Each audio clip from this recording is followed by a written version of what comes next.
Now they shift, and here comes Williams in the backfield to take the snap.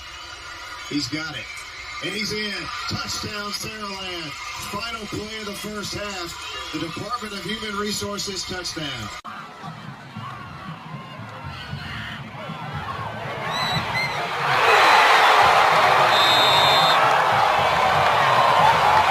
Did you see that? Did you see that?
We live here, y'all. Once again, it's on the people you love to hate. We are live once again. Tell you. Rent free in the mind of beta males everywhere. I'm telling you. Big Blunt checking in with us. That was their band playing right there.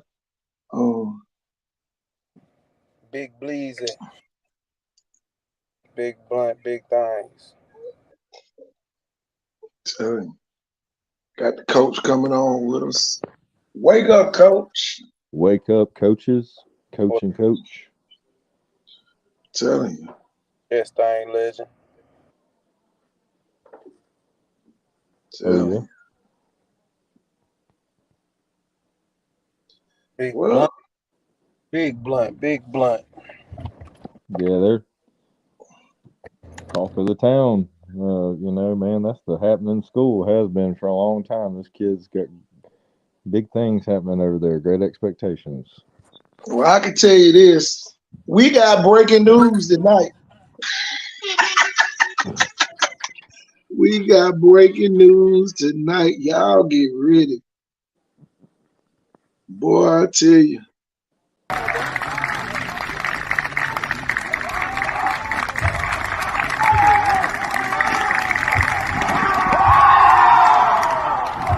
Mr. Luther.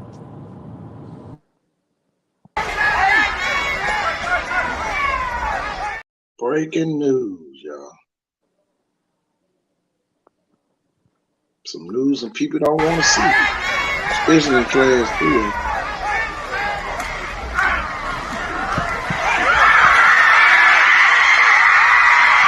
Touchdown.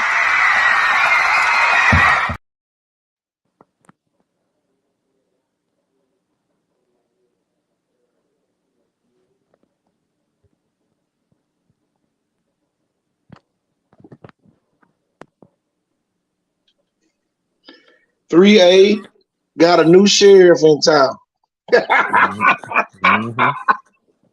It's a new sheriff in town in Class 3A.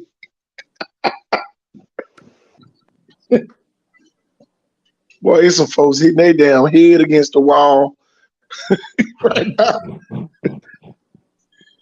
Boy, Stacy Luca is at Cottage Hill. There you go, man. Championships matter. Guy's got some hardware. Won everywhere he's ever been. Even has a D-Mop. Clark County. Damn, Mobile Christian. Y'all might not ever win a 3A title now. Man, if that dude would have had that team this year, ain't no telling. Man, they'd probably still been playing football. Yeah.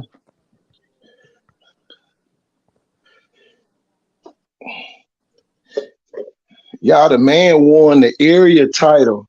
He won the region championship, made the playoffs, and he lost a bunch of seniors off that state championship team.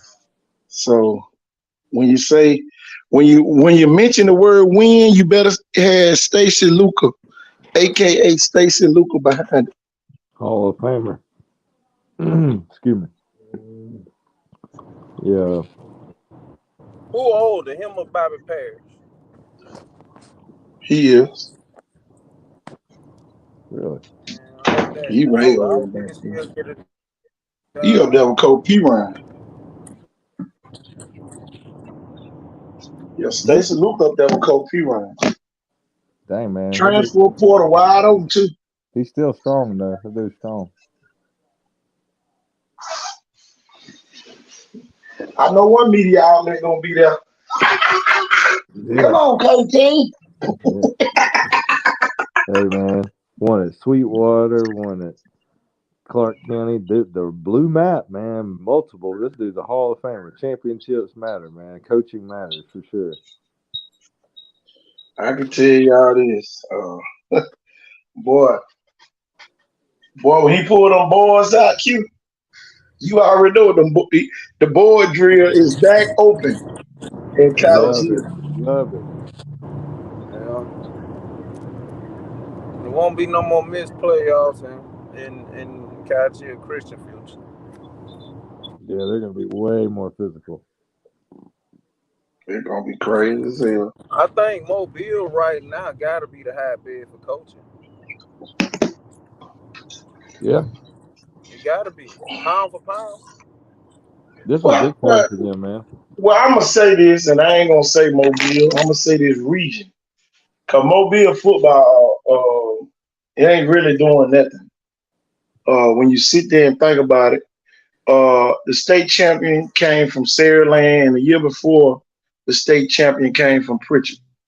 So Mobile ain't really doing nothing when it comes to football.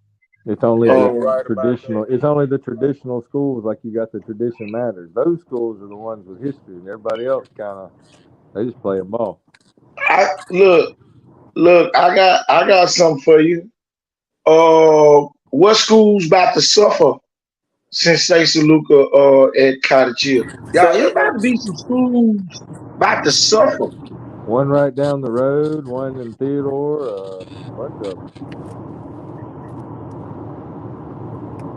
I can tell you this: you better not piss off a running back. Yeah, You that's better for not sure. piss off a running back these days.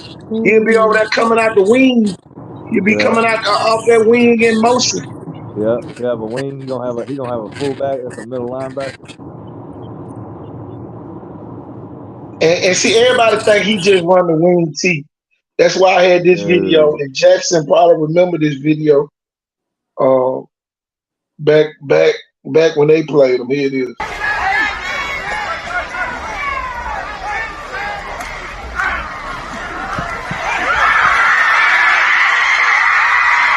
Touchdown.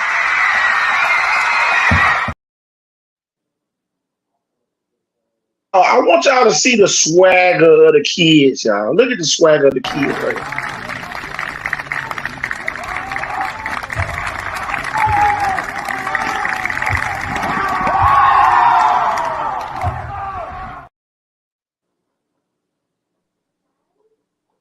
Ooh, man, like an army, telling you.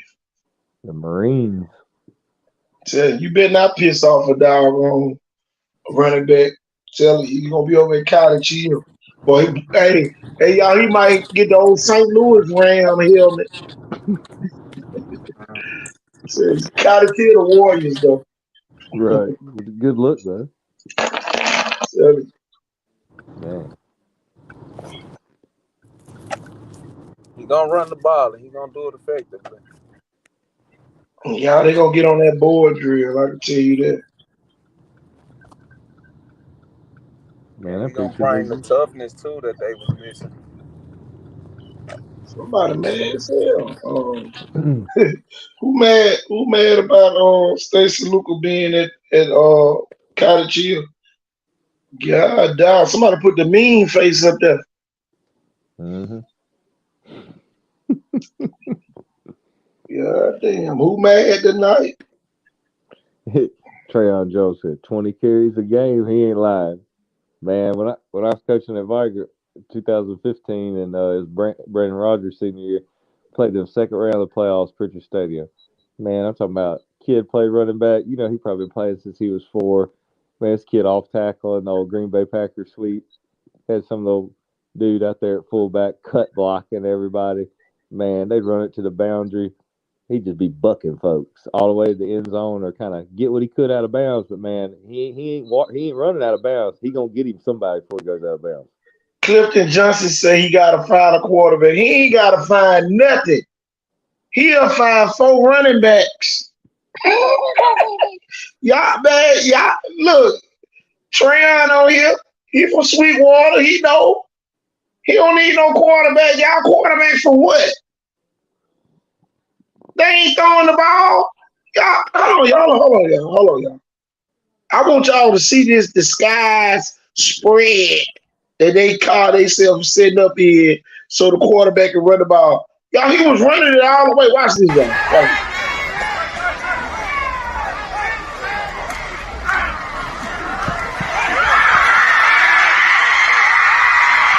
Touchdown.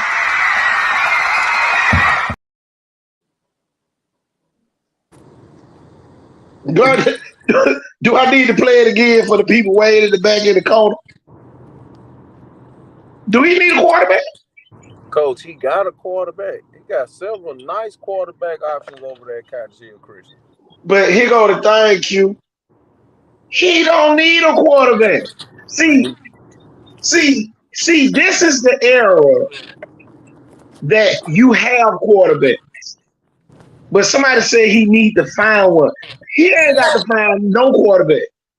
Because what he just ran, he'll run that 30 times in the game. Until you stop it. Right. Until you stop it. Yep. And he gonna man. Y'all look Make at you the like it. mechanics of the quarterback, and y'all tell me he was trying to throw the ball. Come on, Jeff. I want you to. Matter of fact, Jeff, I want you to turn your speaker on so everybody can hear you critique the quarterback when he drop back. It was a design run from the jump. Look at the receiver at the end of the play. Watch this, y'all. Watch the receiver that's in the end zone, close to the camera. Yeah, he covered.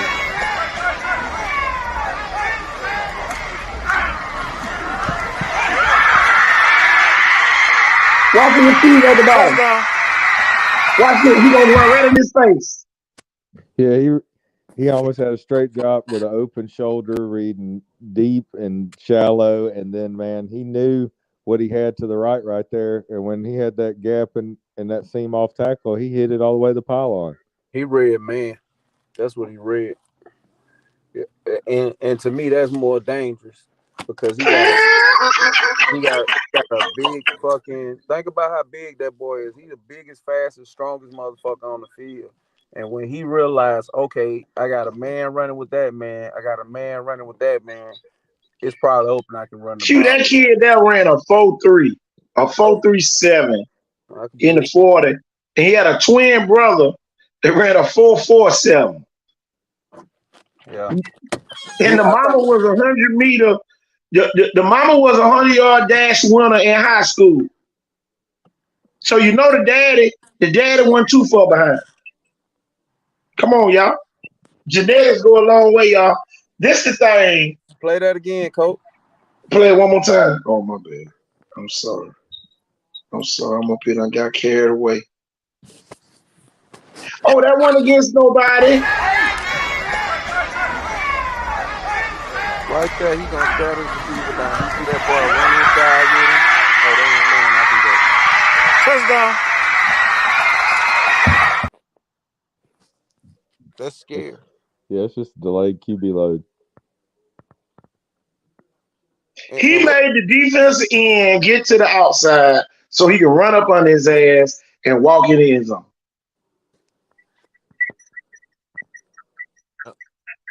Tim Tebow made a living off that. Come on, y'all. Damn, Tebow. You right. But here go the That's thing, all Jeff he and needs. Q. Kid run a Here go the 4.7. That's all he thing. needs. You ain't gonna see Stacey Luca at a Rich Rodriguez coaching clinic unless he just want to hang around the other coaches. Yeah. Right. He's an old school high school football coach. He's not trying to imitate what they doing on Saturdays and Sundays.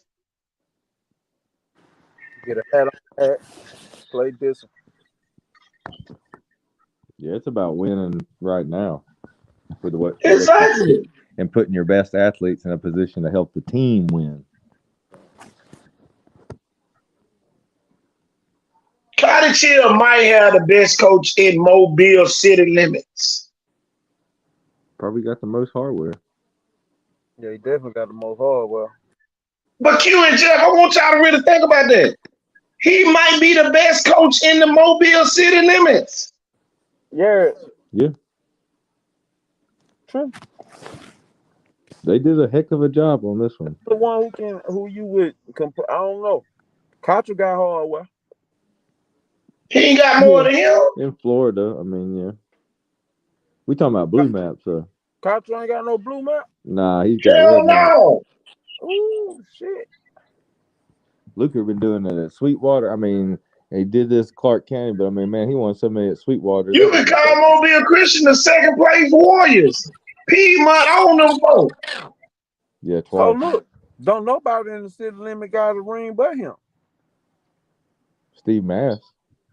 Well, he in He Theodore. ain't in the city limit. He in Theodore. Oh, we ain't gonna count Theodore? Okay. Nobody in the city limit. Nobody. We ain't gonna do the county, huh? Okay, you're right. In the city limits. No, you're right. Baker? Nope. Murphy? No. Williamson? No. See, they had that. LaFleur? You were right. Last year Murphy had it, but now, yes. So now he's the only man. Murphy coach Ken said I gotta get the fuck away from Theodore and Sarah Lane. Let me see him in the playoffs if I see him. Hey, coach, we gotta we need to oh shit, coach. You know who I seen today? Who? C.D. Gill. Coach, he works. C.D. Gill? C.D. Gill. C.D. Gill look like a damn college running back. He in the weight room, coach. Well, shit, have you seen Sarah Lane weight room? Coach, he in there. That might be the most intriguing kid to me right now with the kind of games he got on. Britt Dearman say he just opted out of outdoor track. Say he ran indoor, but he concentrating on football right now. He might be back near the end of the season. Here go the thing, Q. We can't go out what the street committee say.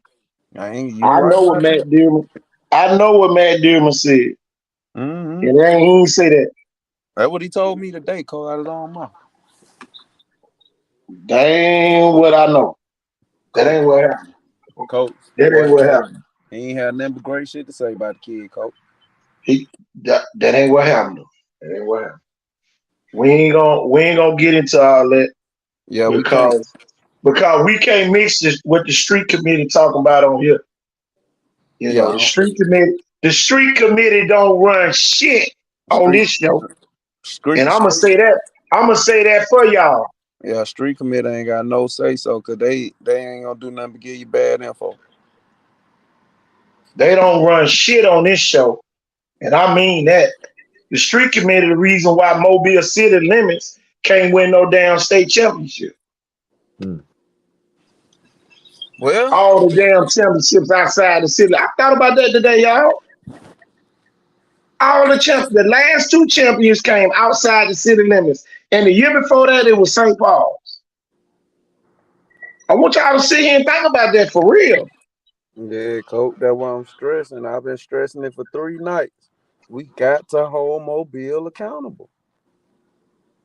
You was like, nah, we just need one to win it. Coach, ain't nobody out of Mobile. We ain't gonna get but one. And Stacey Luca. Shit, Stacey Luca saying today, Superman just arrived.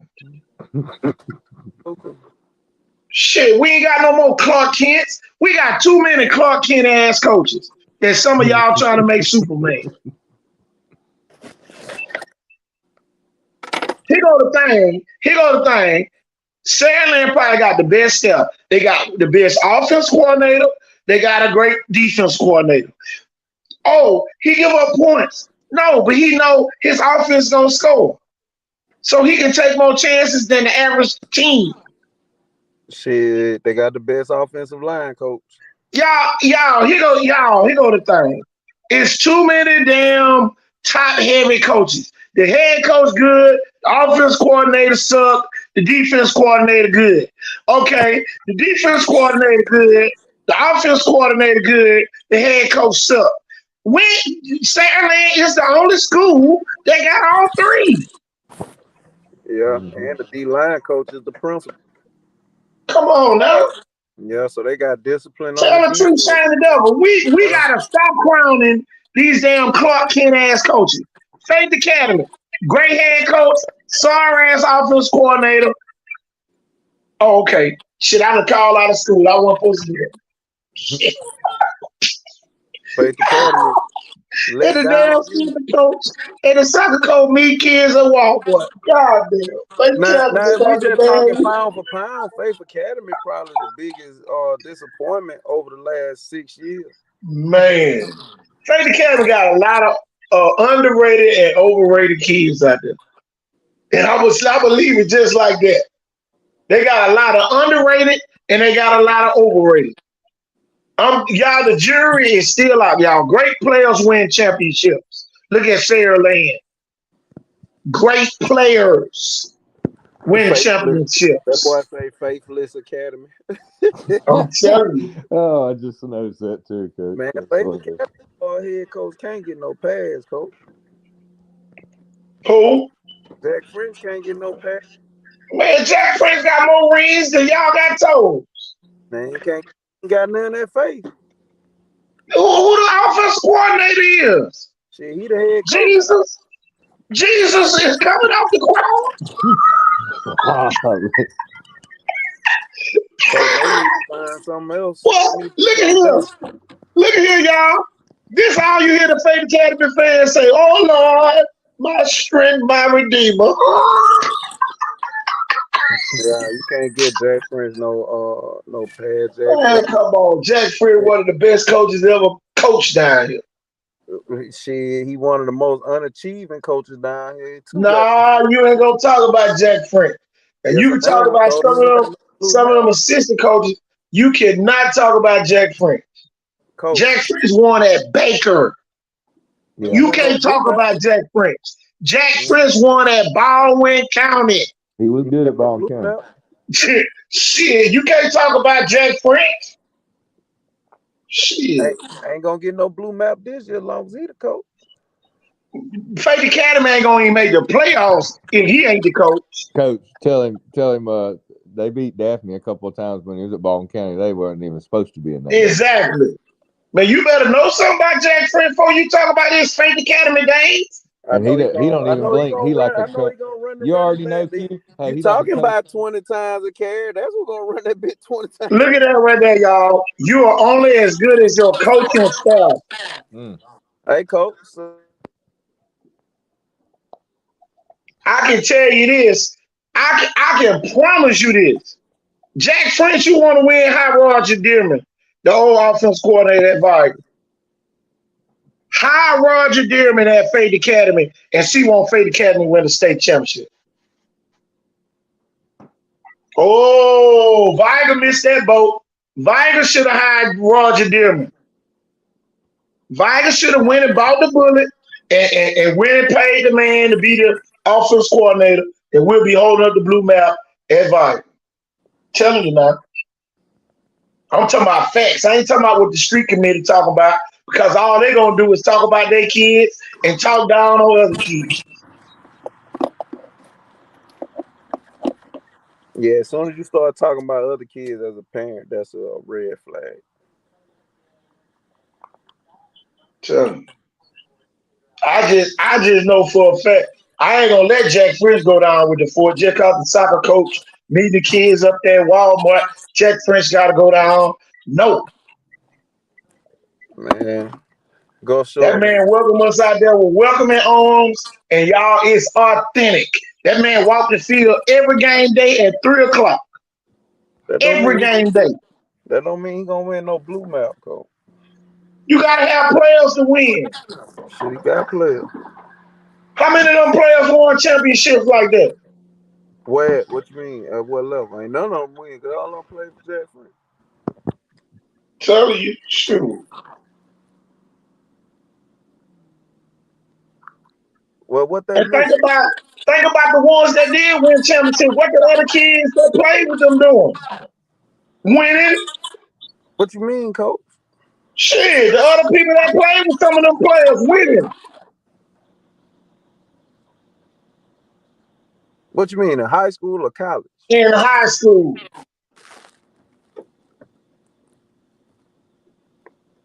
Jack French ain't kick an extra point with that damn field goal kicker, missed the damn extra point, and he missed the damn field goal to win the game at the end of the game the year St. Paul won state in 2020. He should They have ain't threw had the nothing to do fade. with Jack French. They got a lot to do with the players. He should have threw the fade, coach. You gotta know your personnel.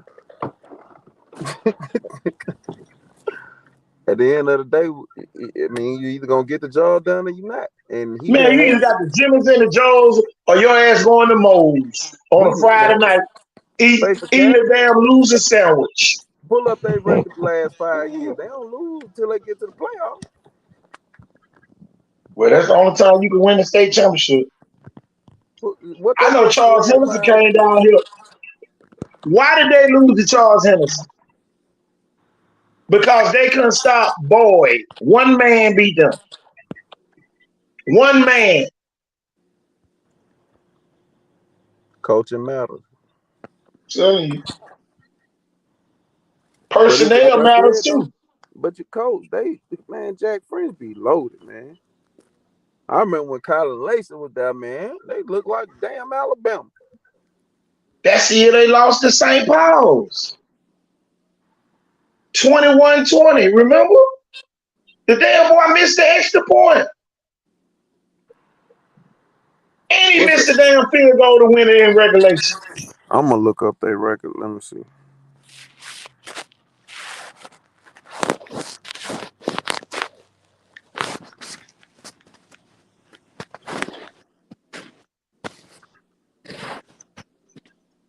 Coaching matters, y'all. Stacy Luca, new coach out there at Cottage Hill Christian. Um, oh boy, we about to step on some real toes here. I was there, Charles Henderson, just overpowered faith. There was some strong, big, strong boys. Exactly. They ain't got nothing to do with the coach. Man, he lose every big game he play in. And look at the players he got on the team when he lose. Shit, them boys going to college though, coach. He had Yeah, the they number going one. to college, but they ain't winners. Championships. Viking, the only team in Saraland, the only team in St. Paul, the only team holding up the damn trophies. Yeah. Everybody else pretending.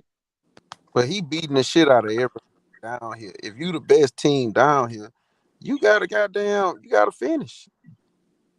It is what it is. They beat Gus Shores 20-14 after they found out that Gus Shores couldn't throw the ball.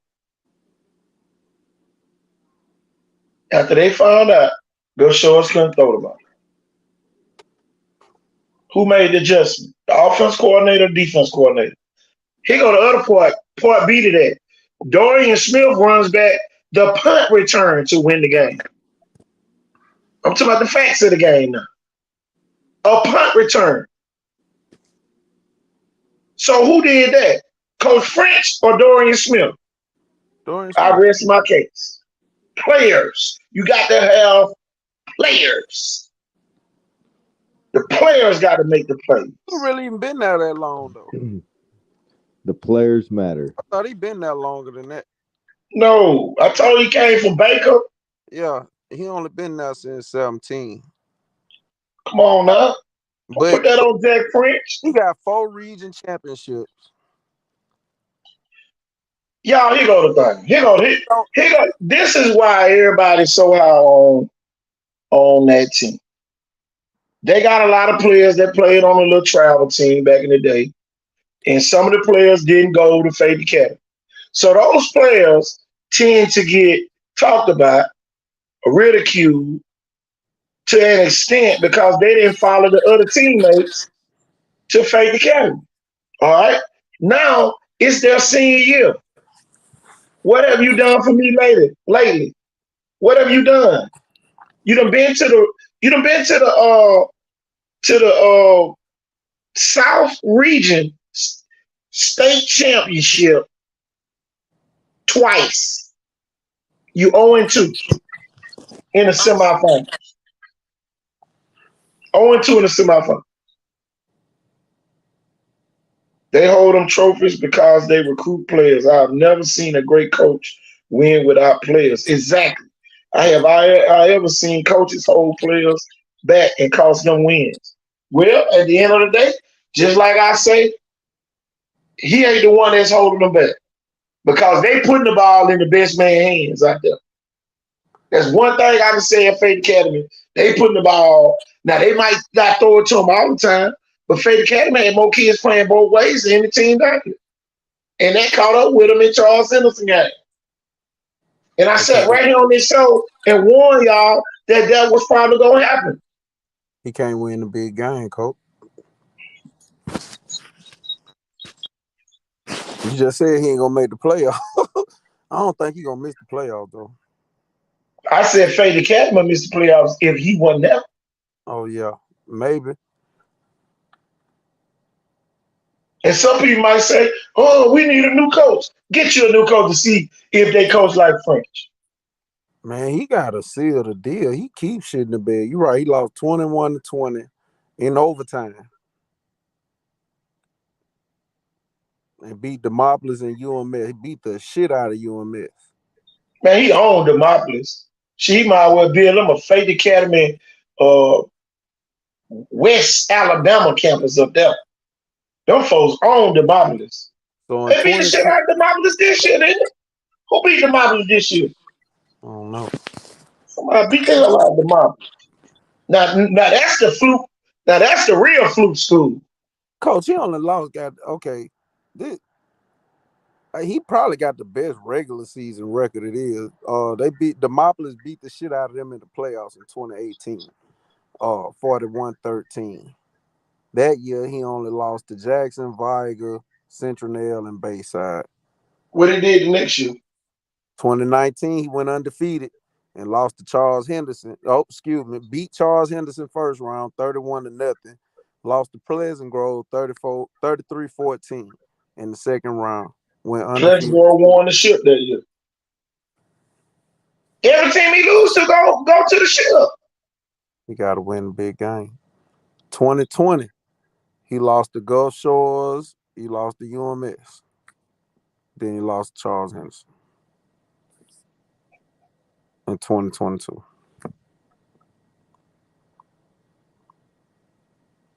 It's really a lot of pressure on them kids out there, Faith Academy. I kind of feel sorry for them, but I don't.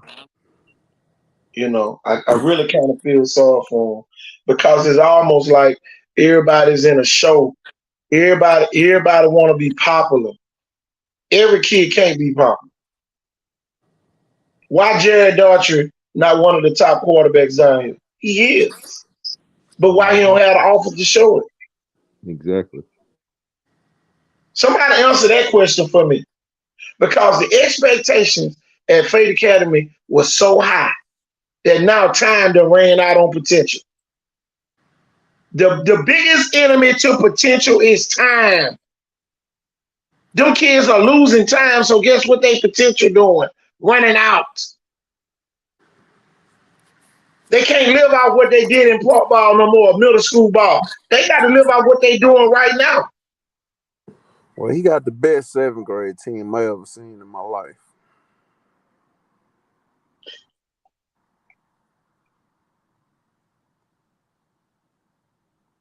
Y'all, these people, Man, these people beat Alberta 42-6.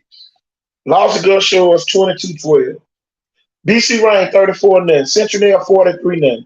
St. Paul's 34-7. Viga 30-6. Pike River Arts 41-0. Williamson 26-0. Lost to UMS 21-20. Beat LaFleur 61-6. Beat Eufaula 21-15. Beat Demopolis 36-15. Gulf Shores 2014. And lost 27-12.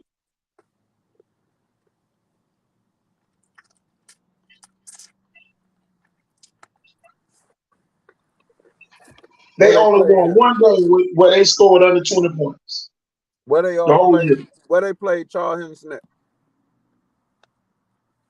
They played them at home.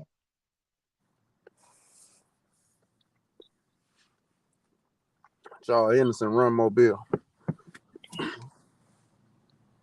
Charles Henderson, the Mobile County champs.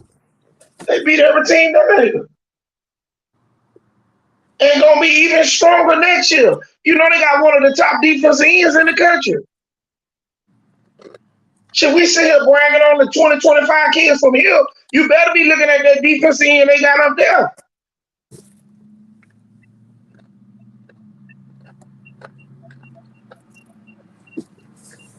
Y'all, this 2025 class been here before. It has been here before. It has been here before. And I want everybody to understand it. And y'all, it ain't nothing we can do to help none of these kids. They either got it or they don't. By now, once you get to high school, it's too late. You gotta have it. Jeff, you still here? Yeah. I'm sitting here watching kids film, and these kids' head placement is behind the runner. Is that a tackle to a college coach? No, man. That backside, he's gonna buck you and head down sideline, or just get north. Come on, man. You gotta get your head across, man. Come on, man. That's the only way you're really gonna get leverage. And then you still got cut back. Man, god damn, Williamson. If you're on front side, you ain't got no containment. Y'all, I'm telling y'all now, it's crazy. It's crazy. Zion Grady, the number 2 player in the state of Alabama in 2025. The number 2 player.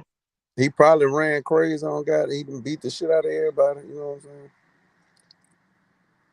Come on, y'all. This might be Williamson's best team now that I'm looking at their records overall. In 2000, they went 12-1. They lost to Viga, of course. Man, look here, y'all. I got some real good, y'all.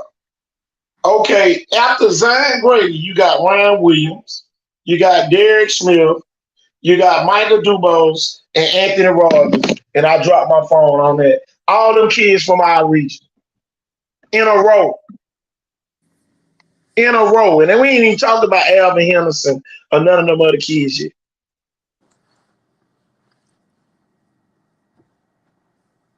Y'all, these are the caliber kids, y'all, that's in our region. You can't see, everybody want to brand on Mobile County and all that. Mobile County good, but y'all listen here. There's some kids outside this region better than some kids inside this region. Yeah. You got a name, KJ Lacey, though. Yeah, that's what I'm saying. I just stopped calling out names right there. I'm talking about in the order. That's the order they had in. It's Ryan Williams, Derek Smith, Michael Dubose, and Anthony Rogers in that order.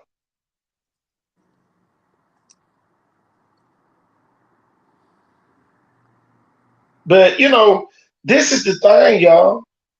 God. Okay, Rivals making a comeback. Why Rivals making a comeback? Because 247 got all them kids listed in that order right there. Ooh. Y'all know Williamson ain't been out the first round since 2011. Who did they beat that year? Let me click on and see.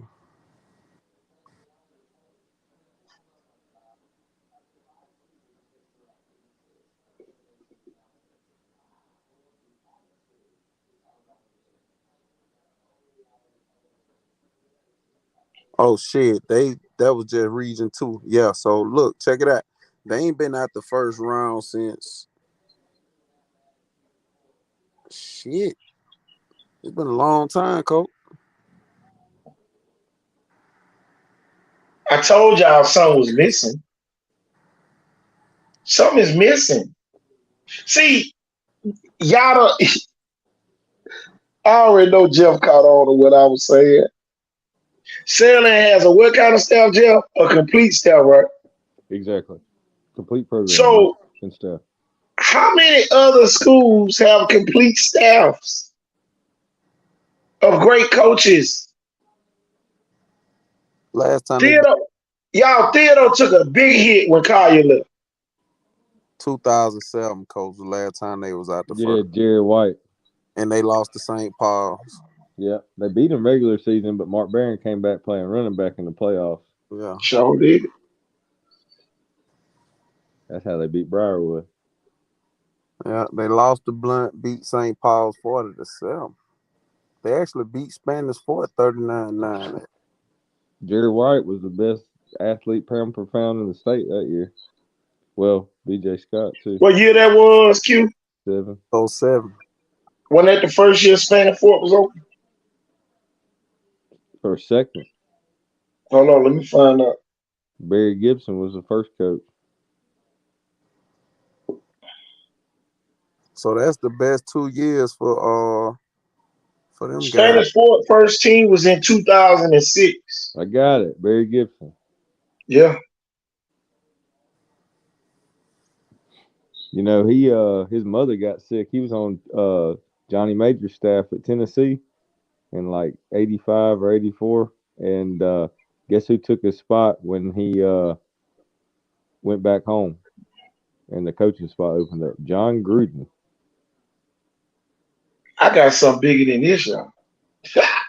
Spanish Fort had his first team in 06 and won the state championship in 2010. Yep. Yeah. I think that was the first, or was it the second year Saraland was in school? I think first. How about this, y'all? Every class in Spanish Fort history has been to the state championship game. Average 13 years. Hey, 13 wins a season since 2010. Average. Q, and y'all talk about Saraland on 3P. Saraland got their hands full. But man, look, I'm been the one over here saying a lot got to go right that they don't 3P. Man, it's in 6A, it's hard, bro. Now 5A, you could 3P in 5A, but the 3A in 6A, shit, that a lot got to go right. You know what I'm saying? Boy, go 6A, right. 6A Region 1, that's like SEC. Man, Mobile County doesn't pay their coaches. As a whole, we can't compete with city private paid coaches. Yep, their coaches are paid. Mobile coaches teach classes all day and volunteer their time. Well, that's a big statement right there. Yep, that's why I ain't doing it no more, man. How about this, y'all? How about this, Jeff and Q? If we close some of the schools, we'll have a bunch of complete schools. Yep. We just need a few more Saralands and less schools. Oh man. Boy. I hope everybody catches it. What was Cook before he became the head coach at Vine? Offensive line coach? He's offense coordinator. Oh yeah, he was co-OC. All right, yeah. Okay. Offense coordinator. What was Tonio Coleman coaching before he became head coach? DC. He was a defense coordinator. All right. Now, if you put both of those young coaches, and just say Stacy Luca is the head coach, how you gonna lose? True. Very true. How you gonna lose, Q? Yeah, that sounds like a nice setup. Okay. Scratch that one. What is LaFleur head coach? What was he when he was at Viking? The cameraman. No, he's the defensive coordinator. Oh, oh, them folks were lying. Oh, I thought they were serious. No, that's not a lie. Yeah. It's on a different staff. He eventually Yeah, went that's to on a the different Georgia. step. Yeah. But I'm just saying. So until Mobile County put together some complete staffs, how about this, y'all? I got one even better than that. Let Coach Norman be the coach at Baker. All right. Santonio Coleman as the defense coordinator and Ray Nelson as the offense coordinator. And tell me how Ooh, many state championships they not gonna win. ooh, ooh. How about this? Ain't nobody never. I'm looking at everybody. Ain't nobody never scored no 600 points. Like I'm just over here trying to find anybody who's done it. Fucking Viger had 517 that year they won state with McKinney. I just don't see it. Shit. I don't think nobody else can do it.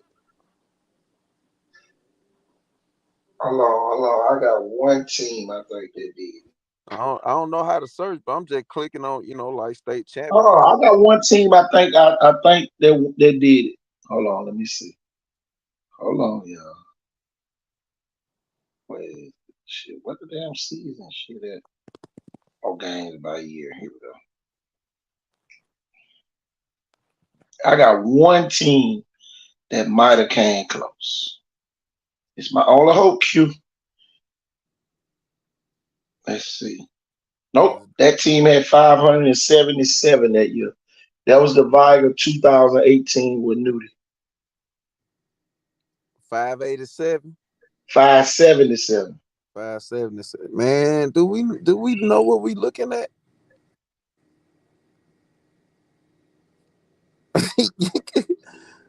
Oh man. You talking about 43 points a game, Q. Yeah, How I'm many games did that team play that year? Hold on, let's make sure they played 10. Yeah, they played 10 regular season. Here go the thing about that year. The year Viger won in 2008, they only beat Central 25-22. Central Nail was tough, coach. They beat the hell out of us. Them folks was tough. They only beat Williamson 35-28 in overtime. Yeah. Who won the state championship 2020? St. Paul. The 6A. I don't know. Let me Ain't check. nobody down here going 6.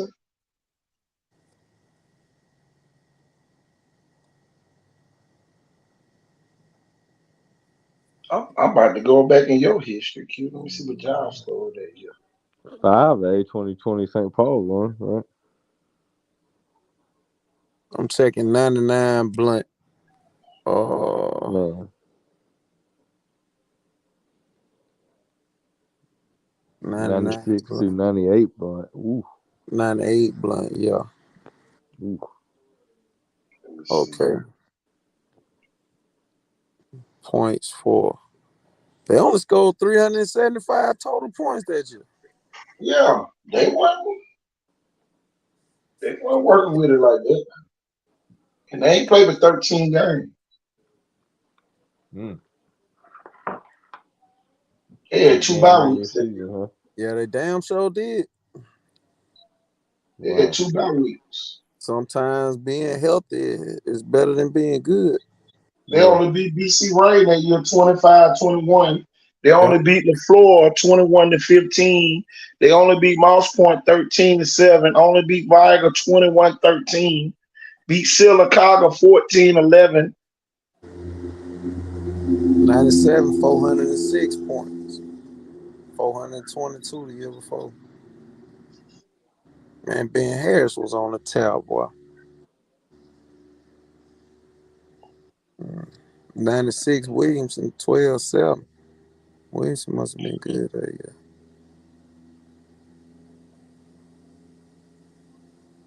What other team I want to see? Shit, coach, I don't think nobody goddamn put up 600 points. That might be a record of some sort. Where down here it is. Definitely record down here. God damn. Now that's crazy.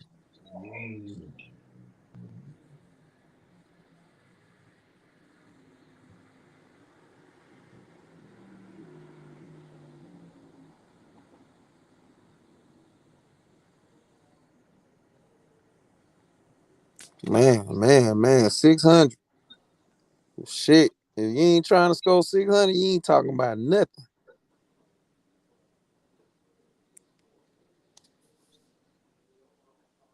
That's crazy though. Let's see all time points. Man, 99. That was the year Ramon Nelson put us at 22-12. Beat them jokers 26-7 in the regular season. Lost 22-12 in the playoff. We would have went to state back to back. Yeah. We was on our way. That was the night they went to field for real like that. Yeah. They had the sprinklers on when we got there. The first time, y'all, we had the long cleats.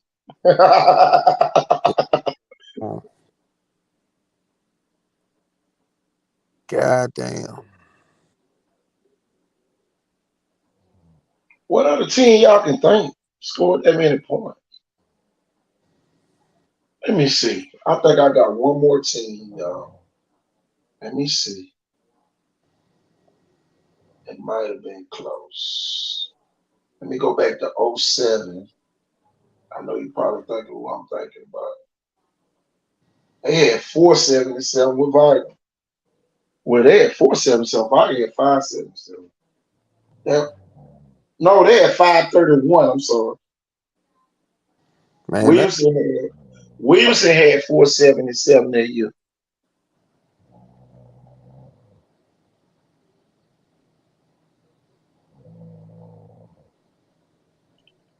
Guess who beat St. Paul's in '07? pulled that. Williamson, 40-7.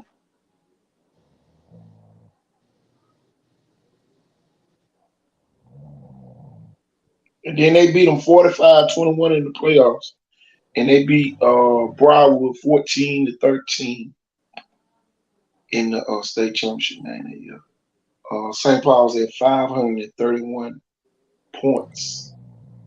So Saraland first, Vargas second when it comes to points so far scored in a year, in a championship year. Man.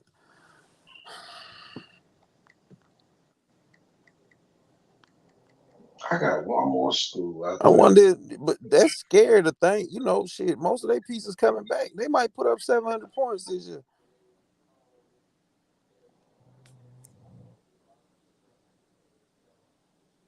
Let me look at 2010.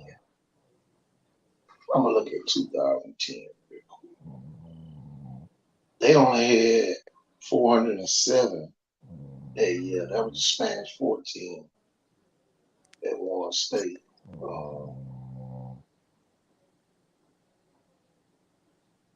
2011, they had St. Paul's at 454 that year. 2012, they had Spanish 4 had 598. So Spanish 4 is second, y'all, with 598 so far.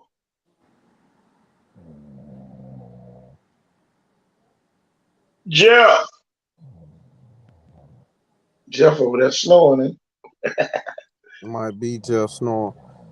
But look, Oh, Spanish 4 631 points. 2013. what about McGill that year? They won state. They won in 2015, I think. Let me check that. Jeff, get your ass up, man. Jeff, no fool. That boy over there calling on the sleep guard. Let me see. McGill. 2015. Yeah.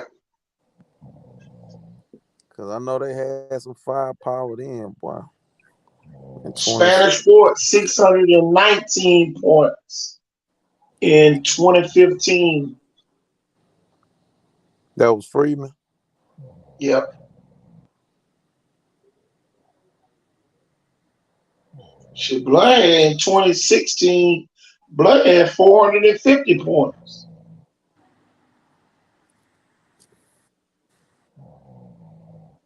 Boy, look at Jeff. They only scored 403 the year they won championship. 13-1. One loss to Blunt. Jeff pulling it. Yeah.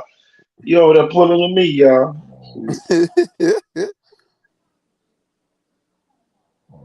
Mute his mic. Hey, Spanish Fort was close though. They Yeah. had 13. They played 13 games one year. Had 541.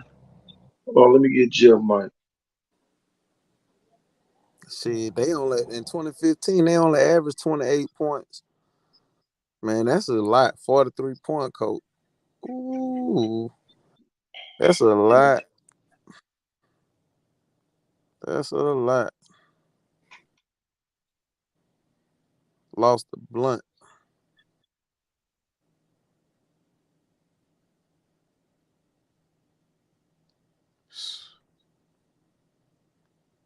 They had 5 first-team players.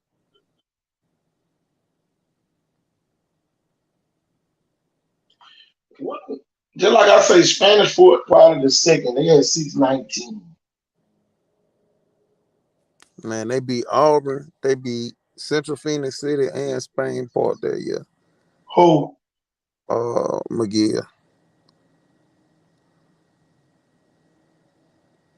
Shit, at the time, Auburn came back to beat their 35 and then the next year. I just clicked on it. Yeah, they did. And they lost to Hoover in the championship. They put up 531 points that year. I guess they had a better quarterback in Bubble. Again, they had 5 first-team players. Well, Spanish Fort in Sierra is standard when Oh it yeah, comes to those teams winning state. oh yeah, man, 600 points there, and that takes a lot. That's more than personnel there. That's a lot of coaching. Yeah, we had interchangeable spikes.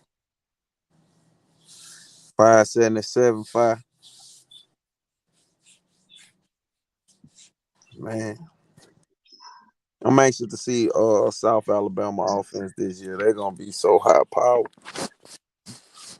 Oh, a lot of Mobile kids, Colin Lacey and Bam McReynolds.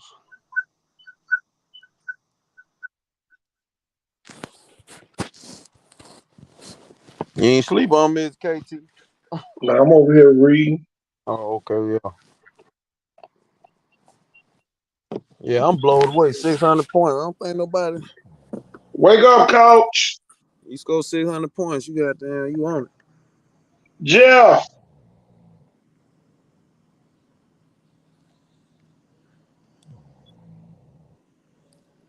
Just knock that. Put the mute mask on.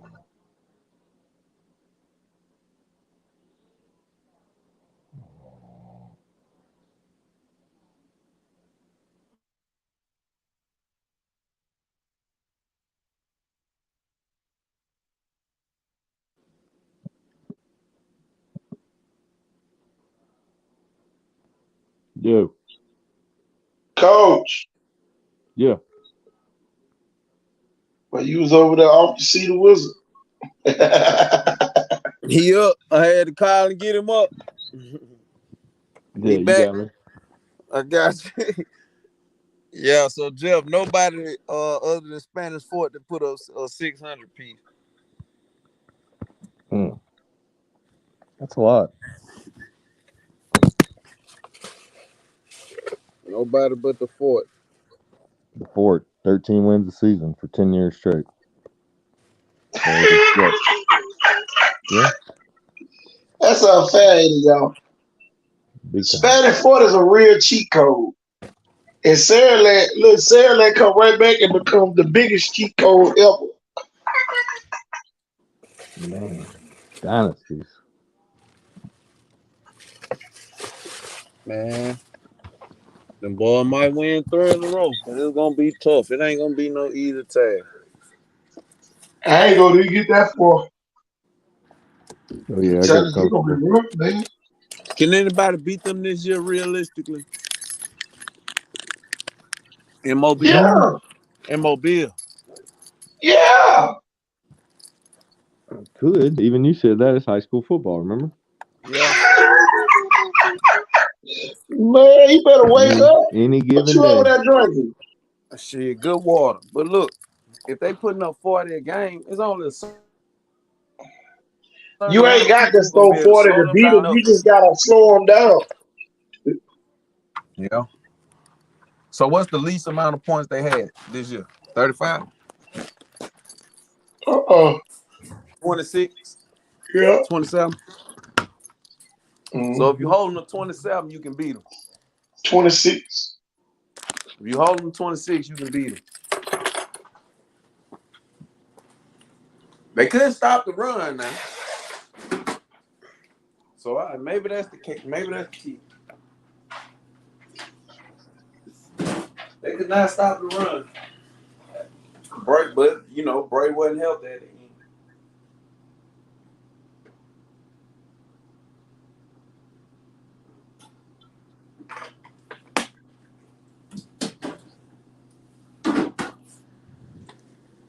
Braden Jenkins may be the best running back Thibodeau ever had in history. What y'all think Oh about him? man, did y'all see what the Faith Academy headmaster said the other No. day? Nuh-uh. He What'd he said, say? "Dear Faith family, it is with a heavy heart that I write this. As many know, Mrs. Jonathan Sawyers was arrested for inappropriate conduct with a student. Faith Academy is providing full cooperation to the investigating authorities. Mr. Sawyers is no longer an employee at Faith Academy. I hope he ain't. Uh, Due to the active nature of this investigation, no further details can be provided at this time. We would, however, like to state that we are devastated by this news. It is an ongoing commitment and our deepest desire to give your children a quality Christian education surrounded by those who exemplify Christ in their actions. We want to assure you that we are doing everything within our power to provide that, including utilizing an extensive vetting process for our faculty. We covered your prayers for the entire Faith Academy family, for the healing, and for our leadership's wisdom and discernment as we move forward. In Christ, Tim Stilt, headmaster. Wow. Wow, wow, wow.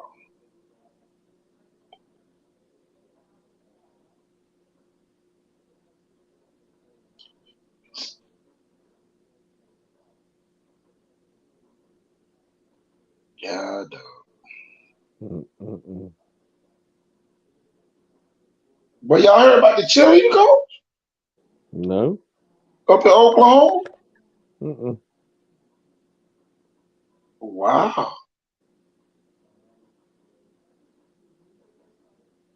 I ain't gonna even talk about that. That's too far away to talk about. So, whew, I gotta boy. Google it. Jeff done took his coach's power nap and he's back. So,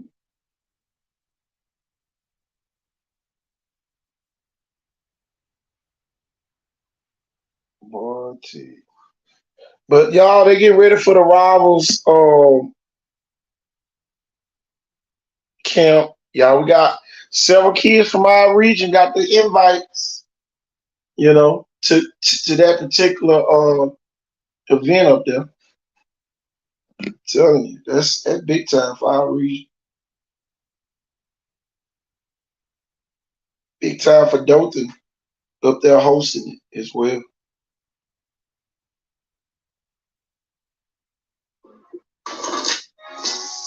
Everybody done went to sleep now?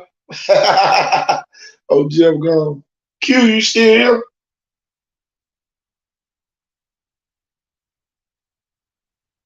Oh, here we go.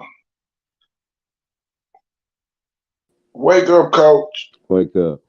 Man, I had to check out that Oklahoma coach thing. It kicked me out for a minute. Man, that is crazy.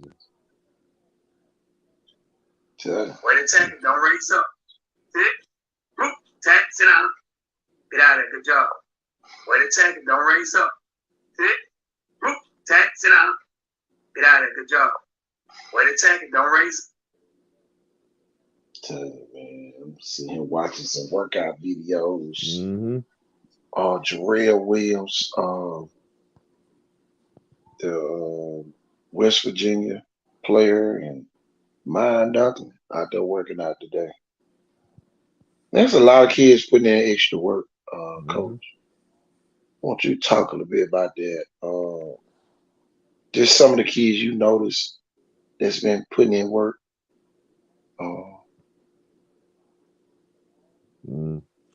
Yeah, those Yeah, I'm kids. back. Who'd you say? Woke up saying stats. They laughing at you. Yeah, I know. That's funny. Hey, I take that as a compliment. Thank you. I'm honored. That boy woke up. 13 games, 10 years. Y'all, this is the passion. And y'all, every now and then, y'all see those passionate moments kick in, and everybody don't have that burning, desire inside of them, to do what we do, right? We not trying to compare because it's really we are the standard when it comes to this type of stuff, and everybody else trying to do what we do. But that's just my thoughts on it, because man, I'm telling you, we haven't harmed the kid yet, and we won't harm any kids on this show. Nope. I can tell y'all that. Those are the real stats that people don't want to talk about. Proven, trusted. That's some of the stuff that we are. Proven and trusted.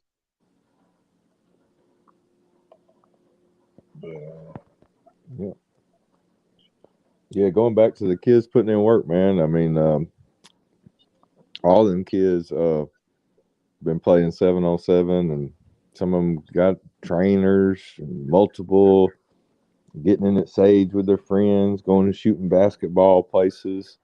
They staying active, working on their craft. Like I said, personally or getting coached up, even with their coaches. During varsity athletics, I see some of them posting working out in the weight room at school. But there's going to be a lot of diamond in the rough type of kids that have really worked in the last year that I think are going to be like rising 9th grade into 10th grade, and maybe a few 10th graders that didn't start so much last year, but they will be this year as juniors, and maybe a few juniors going into their senior year that but most of the time it's going to be those sophomores going into the junior year, and then the vice versa nowadays. But specifically for me, Isaiah Dunnigan's put in a lot of work. Amari Yelding, he puts in a lot of work. I saw him out at Sage today. I think he plays soccer for BC Ray. Ricky Nichols puts in work. man. Jeremiah Conley for LaFleur. Man, so many kids. There's just some kids that didn't play as much last year that they don't really have maybe the film, and they're kind of young, but you're going to hear about them this year, especially probably after those first 4 games. They're going to have some real nice film. I'm gonna sit here and put this picture on the screen. This is something new they doing out at Blunt. What are that rebrand? Out there at Blunt, the lifter of the week. Man, that's an awesome thing Coach Nelson got going on out there at Blunt. Man, in such a short time. For the people on the street committee that always want to doubt what a coach can do in a short period of time. And, my thing is this: if you hire a coach, it's really no timetable. And everybody want to say, if he had time, shit. Coach Hollis said that one year with Jackson. If Jackson had time, they would have beat Vital that year. But exactly, stuff like that is motivation for the kid and pretty much for the community. And that's something that we need to do more. Motivate our kids within the community to be whatever they want to be. And that's something. I love it. I'm telling you. That's Chase Howard. He was the lifter of the week out there at Blunt.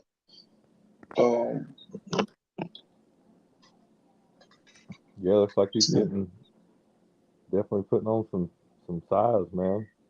Got some girth in that neck. Got some chest going. Some biceps. Q, you must be asleep now. Traps. Focus. Do those focus. Q ain't saying nothing. Q was the Chase Howard advocate last year. Yeah, wake up, Q. You done went and watched Chase a bunch of times practice last year. Come on, where you at? Oh yeah, he looks different. Yeah. You said that right, Miss Jones, and telling you, they do a great job. He got that eye of the tiger, man. He is focused. That dude, he got that laser focus. He's locked in.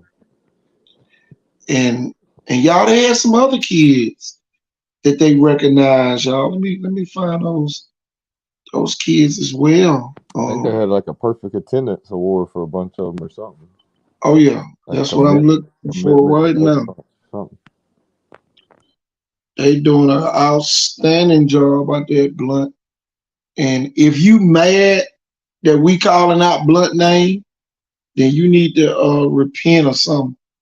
We talking about kids here. And really it shouldn't matter where the kids come from. When we mention kids, that should make everybody. There it is right there, Coach. Perfect attendance. Coach Nelson in the middle with those 9 kids that came every morning at 6:45 before school. Ha! Oh Lord, I'm telling you, you show me, and me and Jeff, y'all, we coach school ball in these areas. That when those kids are locked in, you ain't beating them. And Q was saying earlier, I don't know, Jack French can't win. Jack French ain't got enough for them kids. It's just different. That's that culture matters. It's even over tradition. Man, come on. Those kids, they're expected to win. Like football, it's everything. It ain't a part of life. Man, this ain't this ain't something I do as an elective. That's right. It's a lifestyle. I'm telling you. It is you. Man, come on. That's why Jack French can't win. He ain't got enough for them kids. Shoot. But they ain't won lately. Okay, give them a good coach and see what happens. Give them great coaching and see where they really go. See, this is the thing that everybody didn't know about Blunt. Back in the day, they had W.C. Johnson, they had Rayford Parker, all them future head coaches that was on the Blunt staff when they was winning. Cornelius Brown, another coach that coached with them during that era. And man, while they had all those coaches on that same staff, they were winning. See, when you put together a great staff and you got them type kids and not everybody's disciplined, they ain't worried about the coach smoking dope on Friday night before the game and drinking whiskey in the middle of the game and all that. In a professional environment, them kids gonna thrive. And that's the thing that a lot of people don't get about school sports. Corrective measures. Lil Johnny might have been grabbing somebody's girlfriend on the behind. Now you gotta talk to him about that before you go play Saraland or something like that. You know what I'm saying? All that stuff goes into coaching. Or how about this, coach? The bus about to pull off, and here come one of the teachers running out to school because you're leaving early, so you can get to the middle school games cross county. And now they said, "Oh, little Johnny can't play today," and then now you got to get into it with the teacher in front of little Johnny. Well, he gonna play on this team today. Right. And then, boy, when you get halfway down the road, you tell little Johnny, "Yeah, I'm gonna call your mama when we get back." Yeah. And that was like man, that last championship over there at the new testing school I had, it was like that was the year it was almost like, even some guys I knew that had great respect for me and them on the referee crews of all kind of guys that I've even umpired baseball with. And I wasn't getting no calls. They wasn't taking it easy on me or nothing, but it would be like, "Coach, what's going on, man? I never seen you struggle with getting special teams put together out here. It's like last second jumble, squad. Everybody's in a panic." I'm like, I don't know who my team's going to be today because I got people getting suspension papers every day. Yeah. It's like, okay, guys, plan B, plan C, and we still win the game. And it's just like, ooh, people be like, "Man, I didn't know." It was kind of like all of a sudden somebody would become that Chris Comer from that Permian Panthers. It was like, yeah, Booby went down and Comer stepped up. I never knew he could play running back. How was that kid out there, number 49, running the ball? Right. It's like we would have never known about him, about that suspension. And then the next week, the kid come back, you win 61 nothing, and everybody like, "What the hell? You only beat Belsaw what? 12 to 8." Yeah, we had 15 kids. Look, y'all, one year, but we set everybody up. And but we had played county. But the year we won the championship, we had played county, and county wanted to fight out the game. We done beat them up. So so we done beat the kids up. Our kids done beat their kids up. So they done determined what kids had to sit out. So we get to the game. Phillips got a whole list. We had to play Phillips the next game. And Phillips had a whole list of kids that couldn't play. So we, all the kids and Coach Ford, you probably remember that year, we had just got home and away brand new jerseys. And all the kids on suspension had on the home jersey. And man, you should have saw how the people at Phillips were looking. What? Each one of them? Yeah, we ain't cheating. We still gonna follow the rules. See, that's the thing, Jeff. People think, "Oh, marijuana is legal in Nevada, but it ain't legal in Alabama." But it's a rule that states you can't do certain things. So what will we look like as a coaching staff playing those kids when we know they had to sit out the next week? And y'all, we still beat Phillips 38-0. Hey, and that was, Coach, you know what I was thinking of? You said they had a list. I was like, That was before even the Dragonfly Max. This is back when you had to have the Exactly. papers and the coach. They went on. Then that was before I Now. I was about to make fun of it. So that was on I Now. Coach, they went on STI. Got those kids. I'm They had telling you, they got that had on the SCI. had the picture and everything. Man, come on. And y'all, they were in shock because we had the next man up mentality. And y'all, we had 2 7th graders that day. Two of them scored 2 touchdowns in that game, and we had a 7th grade defensive end. And, he had a sack and a scoop and score, and we won 38-0 in that game, y'all. And Oh, y'all, I scoop and remember just score. like it was yesterday, because I'm gonna tell you what happened, Jeff. We had just scored off the scoop and score, and it was about 10 seconds left in the game, and we took a knee for the 2-point conversion, so we wouldn't get it, because we had just scored our 5th touchdown. So all we did was just took a knee, and, instead of scoring, and you know that was so. All the parents, man, they fulfill us, man. That was such a class act, coach. Oh Man, yeah, we really they like appreciate that. y'all doing that. Um, you know, but y'all, we had a standard, and y'all, we talking about inner city kids. Y'all, the safest place was at school.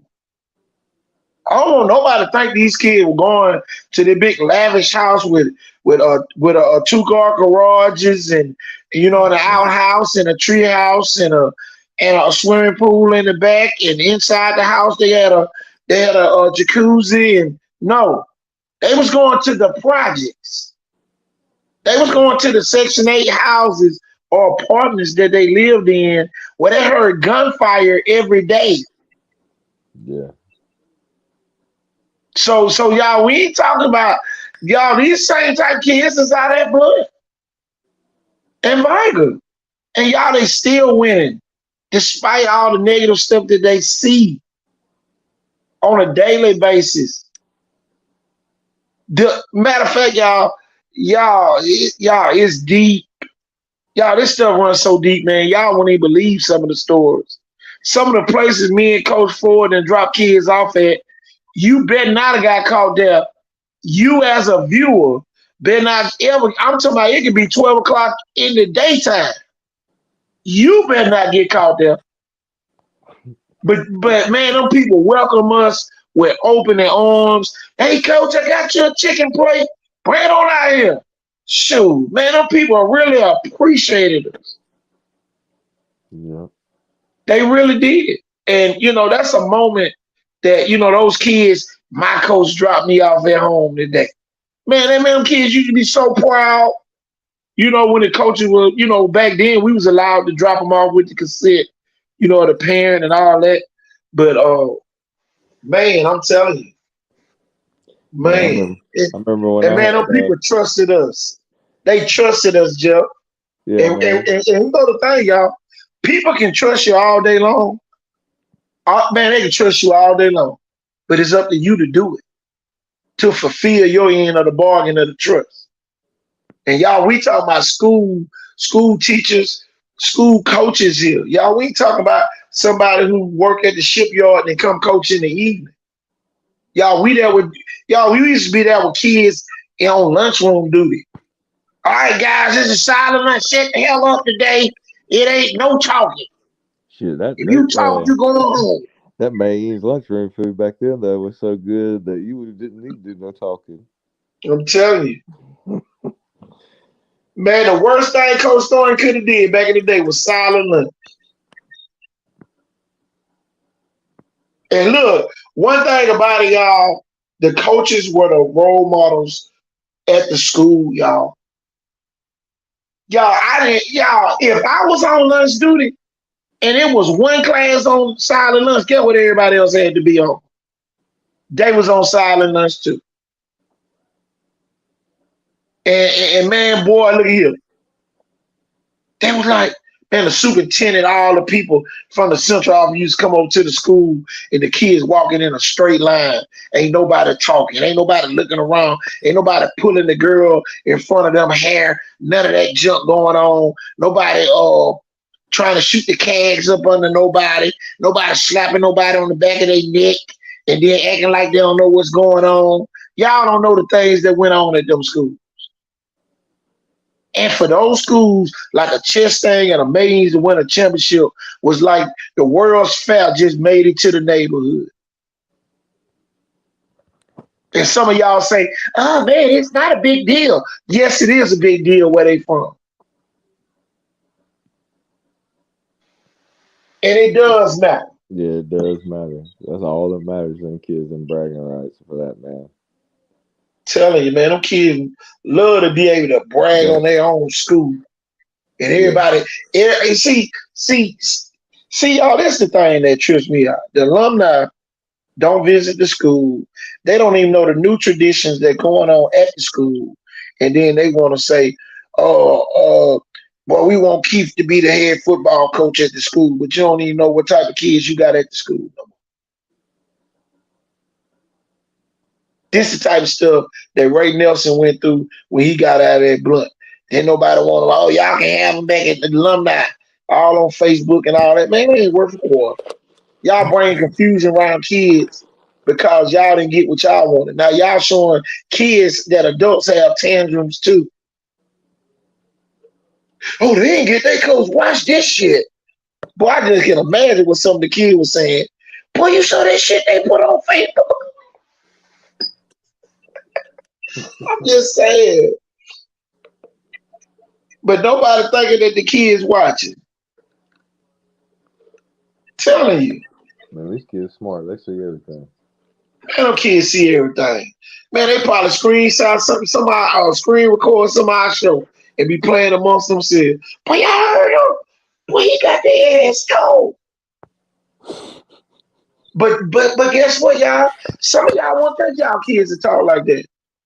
Oh, okay. Some of these people don't be playing with their kids anyway, so they know that. Exactly. They've heard some things. They've had to have some of them adult sit-down conversations, and it wasn't pretty. Y'all, it is so serious. Y'all, it's very important. I'm going to tell this to all the 8th grade parents, and me and Jeff have been on that middle school level. It's another level when going to the high school. And y'all, we never talk about this for real, but we need to talk about it. It's a puberty stage that's going on. Your little Johnny, your little Kiki is not the same little Kiki when they make it to high school. They're not. They're starting to become young adults. Stop treating them like little kids. Because, boy, you're going to sneak up on them at school, and they're going to be cussing somebody ass out. And you'll be like, I ain't even know you cuss. Telling you. Telling you now. I think that's why not all, some of them ended up being great, but I think that's why some of our best middle school kids, sometimes they peak early. Some of them kids are just so developed early and in their lives that it's almost just like, man, by the time they get done with middle school, that was a high school career for them. Yeah. You're just glad they even graduated middle school or advanced to get to high school right now. You're just like, man, he's still alive. He didn't get kicked out. He's doing good.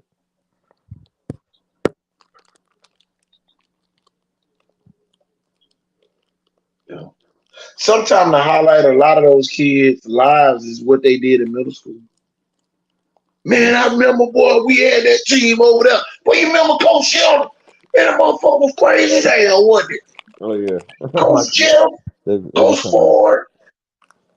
Yep.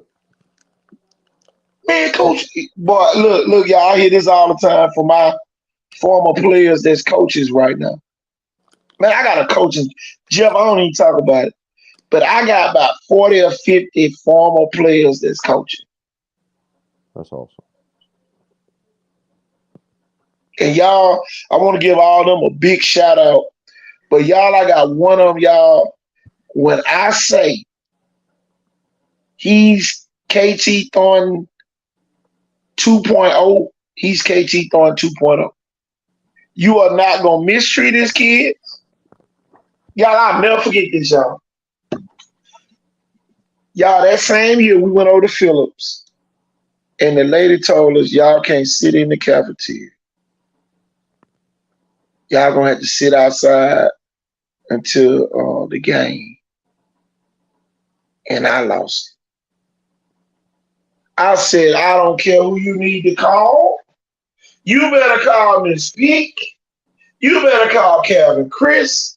But you better call Mr. July because we not going outside. And boy, we flopped down on their doggone in their lunchroom. And that's why now they try to get you to go to a clean lunchroom. Tell you.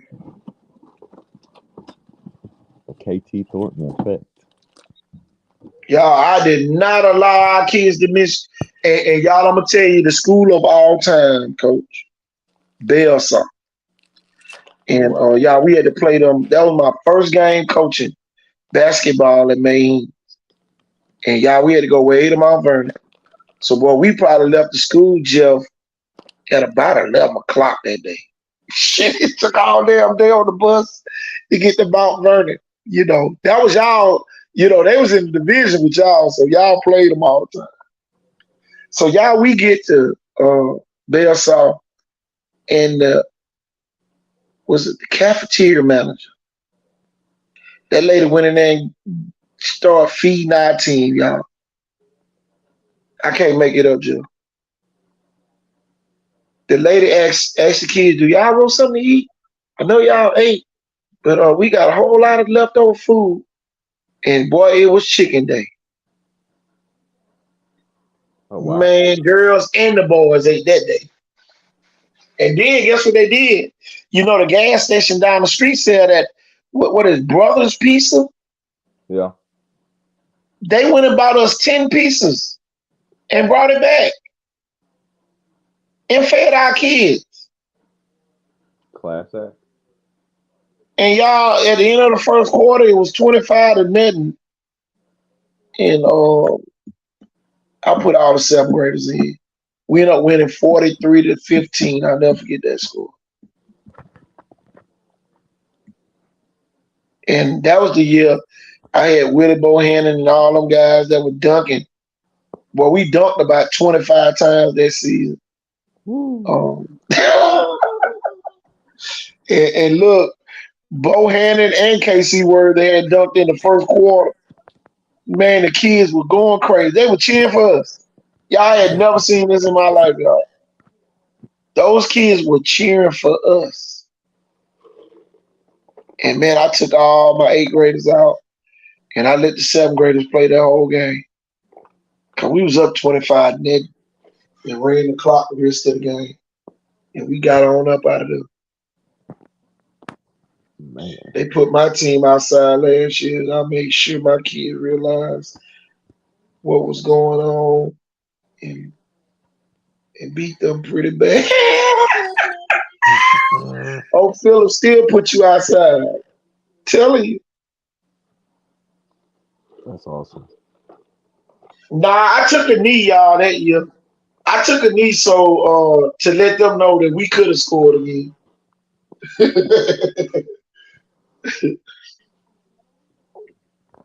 And then, boy, when the parents found out, oh boy, it was here to play.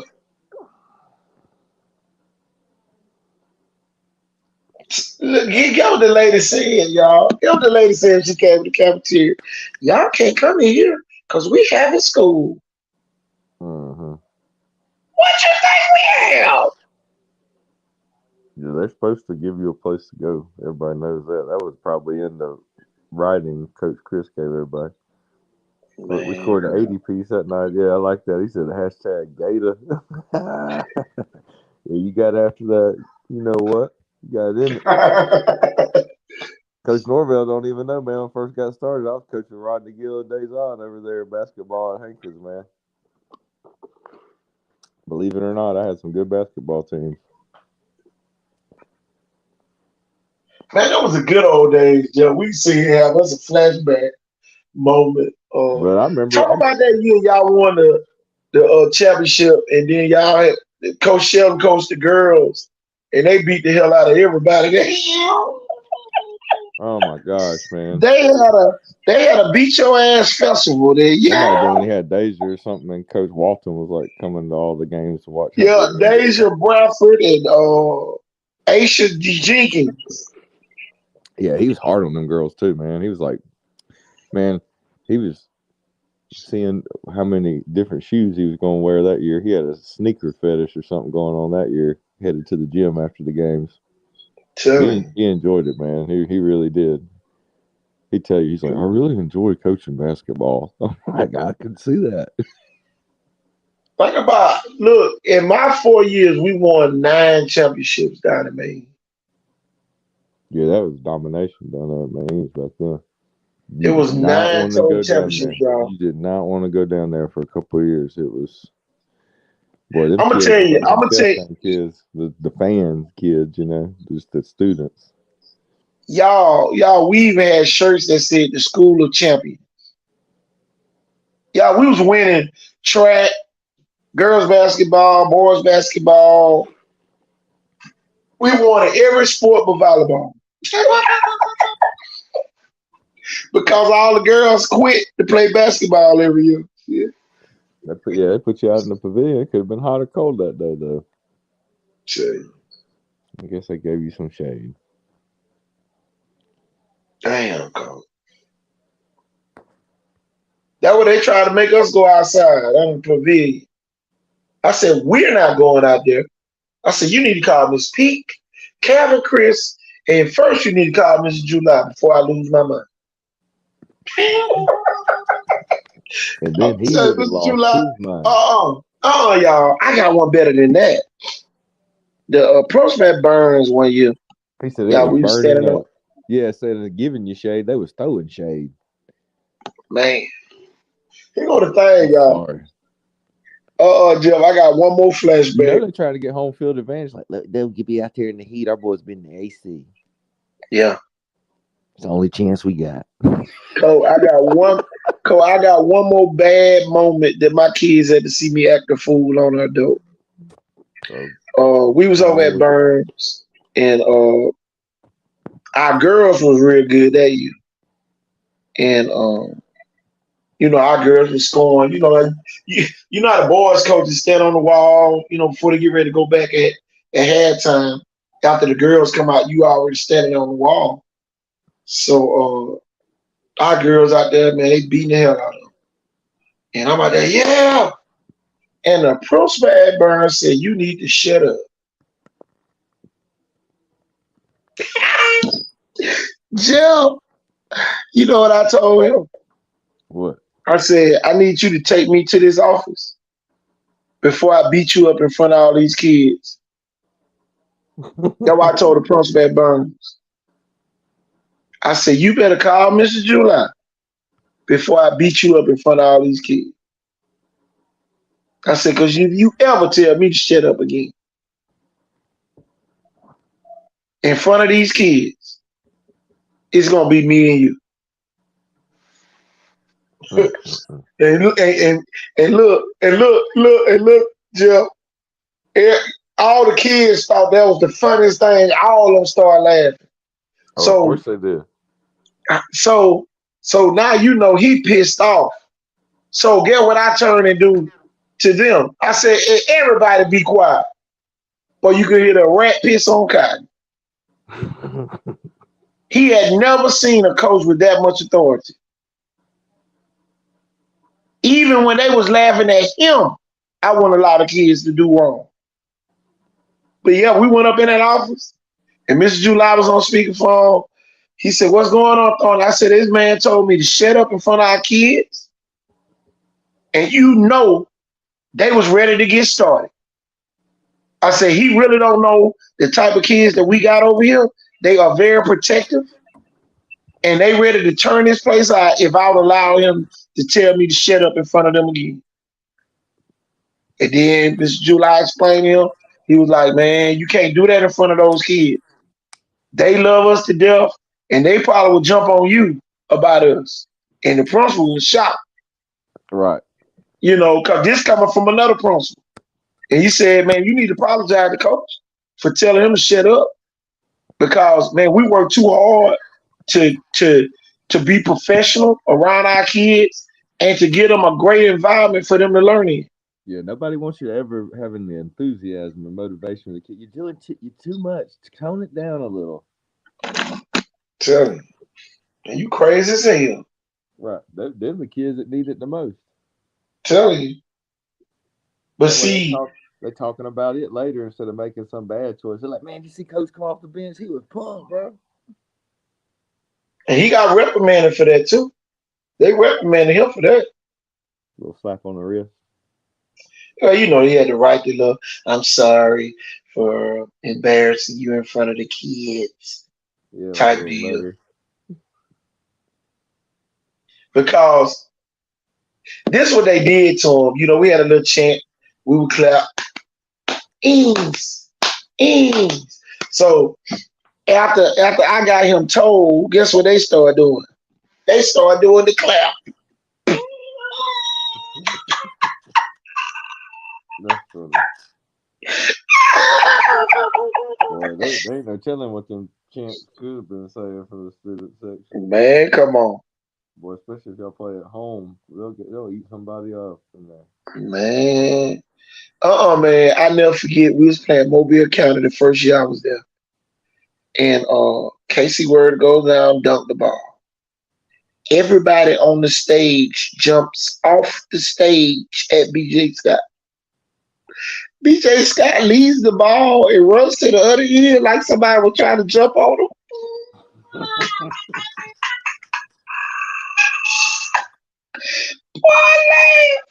Boy, I laughed so hard. Man, that was too funny. I said, BJ, why you run? Man, I didn't know what they were doing. Boy, that was too funny. Oh, that was too funny. That's some good times. Man, ain't nothing like it, Jeff. Talk about some of your good times y'all had over at Chastain or at Sims or where at Hankins or one of your spots.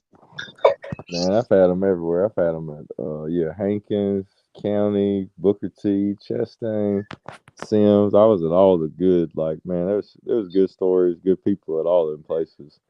It was a really fun time. But yeah, definitely Chastain was sharing office with Sam for a long time, man. That was pretty hilarious. We met some kids that were some characters at 13, 14 years old, but it was like they were like our little nephews or something. And I mean, they had they did what we asked them to do, and we would kind of joke around a little bit with them, and they joke around with us. But it was something all the time, always fun, And then they'd help us with Nacho Friday and for Coach Hickman or whatever, and it'd be a big deal. And they play basketball all day, and man, Talk about this, Jeff. I want you to talk about this. I had to do it for 1 year. I used to work at Glendale and at the elementary school, and I would leave every day after the last PE class to go to Varga to coach. Yep. And for that particular year, nobody knew that I worked at Glendale. They just assumed, oh, he coached at Varga, he works at Varga all day. And man, just talk about that drive. You had to make sometimes when you was at some of those schools to the other schools to coach. Oh yeah, man. At that particular school. I worked for Alan Baggett at that used to be former Blunt DC back in the day. And Central and Grand Bay head coach.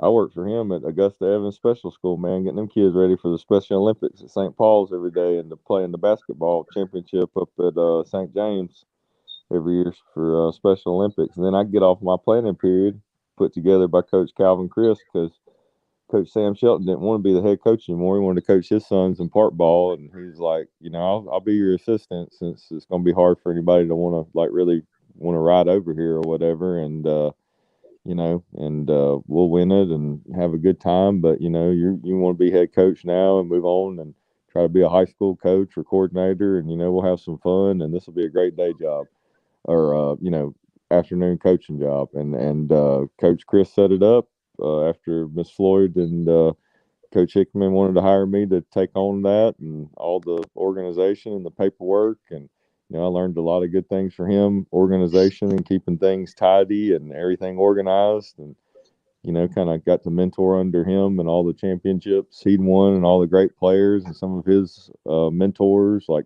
Steve Savarese and Terry Curtis and his notes and things and film sessions and stuff that really connected to a lot of the way I was brought up and kind of raised in the game. And some great coaches taught me the game, and it was just it was a great thing, man. Really, really was. Tell you, man. I Simon can remember. Floyd, Mr. Everett, great principals. Oh yeah, yeah. I can remember beating y'all the first game of the year at Maine, and Yeah, like 06 or something. yeah, Yeah, and that was Coach big. Shelby went for it. It was like 4th and 25, y'all, Oh yeah, he and gonna y'all go we for it. stopped them. That's the year you had Chris Dukes, Yeah, and y'all the next play we ran a reverse pass and scored a touchdown, yeah, and the rest was history. yeah. I don't know Tell who you. Chris Nelson is tonight, but he was on one of them Hankins teams that Yeah, that's what we played. for the So we championship. played Hankins that year for the championship Coached by my out at old Baker. buddy, Coach Keith Gorham, that's passed on now. Coached a lot of great kids at Theodore, Yeah. including CJ and Jamie Mosley and Michael P. Ryan and one of the former UMS Wright, two-time state champion baseball coach. So does a lot of hidden lessons and works a lot of baseball players. Uh, he was also the 2000 Raymond Nelson's offensive coordinator. Yeah. So he Man, I was he tell was you. the assistant head coach on Tommy Hearn. He was the assistant head coach for Hankins that year and ran the offense. So you had a former Theodore offensive coordinator for the 2010 and 0 team. You coached against him, won a championship. Yeah, the inner city schools will be ready to get at you about a coach or principal that they love. Yep. Tell you. Oh man, I never felt weird about. I go down to this gas station all the time right there in Trinity Gardens. Just go get like snacks and extra Gatorades or Powerades or whatever, and they just be like, "Hey, coach, I'm gonna practice a little while." Tell you. Man.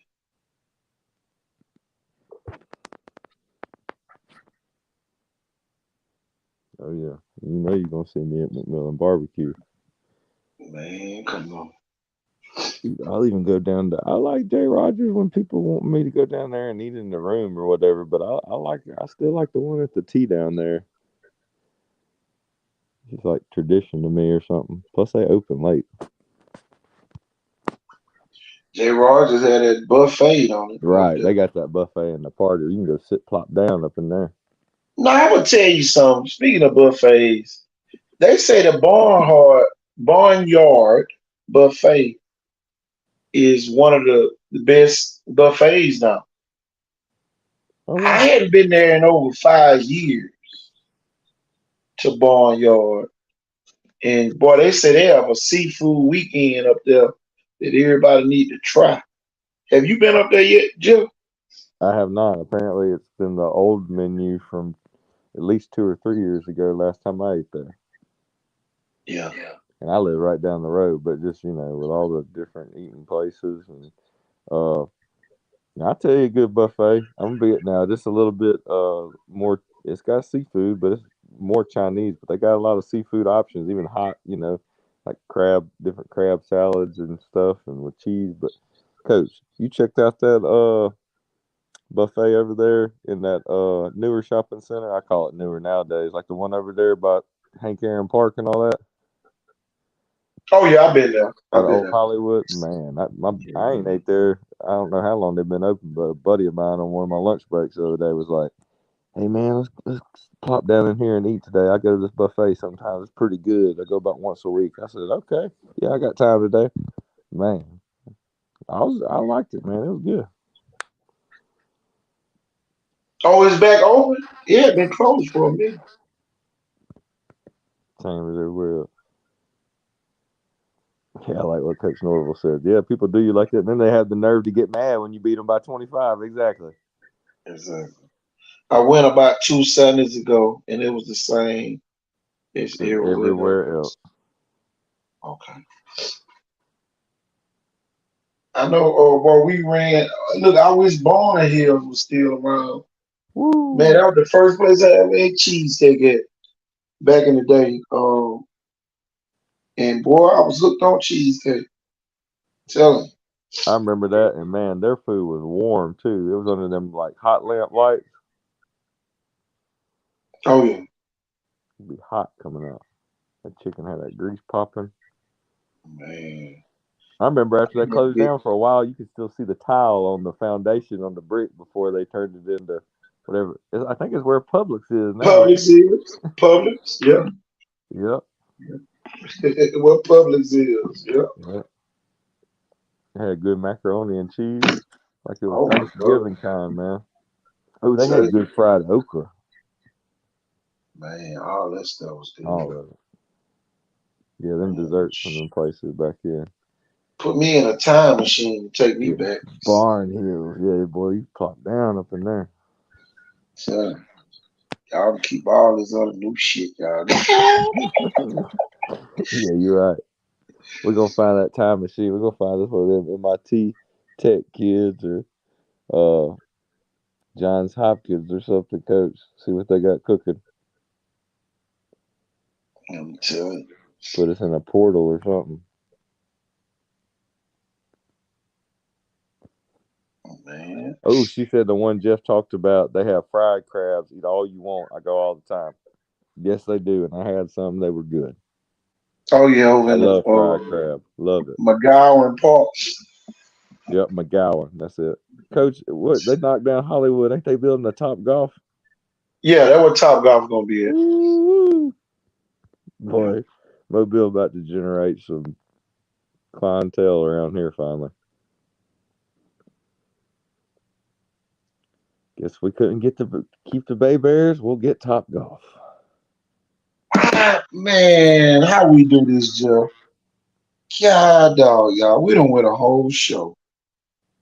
Man, I kind of feel bad. I know we lose views every time we put basketball and all them other sports. But y'all, we gotta put this one on the screen. Y'all, they named the players of the year today.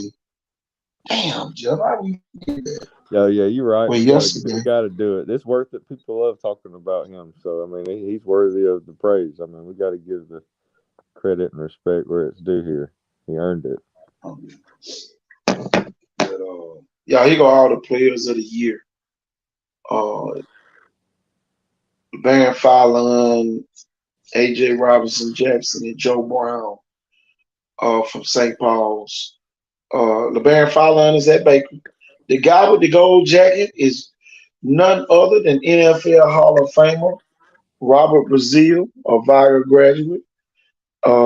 Next to him is AJ Robinson Jackson of Blunt. And next to him is Joe Brown from St. Paul's Episcopal.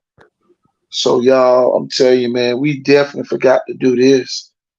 But dog, it's always some kid captures our mind, and it's just so many kids, y'all, that we can just sit here and just talk about until the cows come home. For real.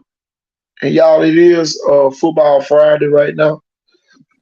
Y'all gonna make me play the music. Oh, yeah, wake him up. Tell you, might well wake them up, just shit. They get Oh, crunk real, get crunk yeah, real it's quick. Football Friday, y'all. Oh Tell you, it's Football Friday.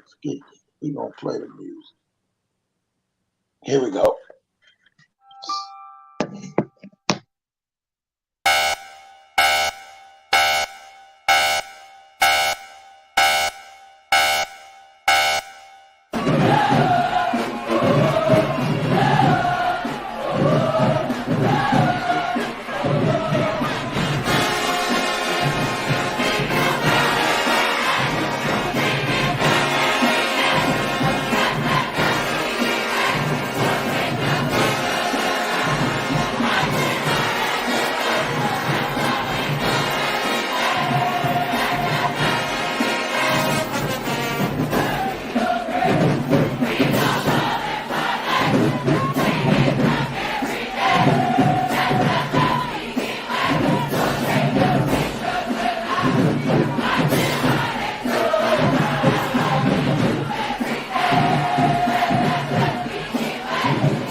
Nobody does it better than us, y'all.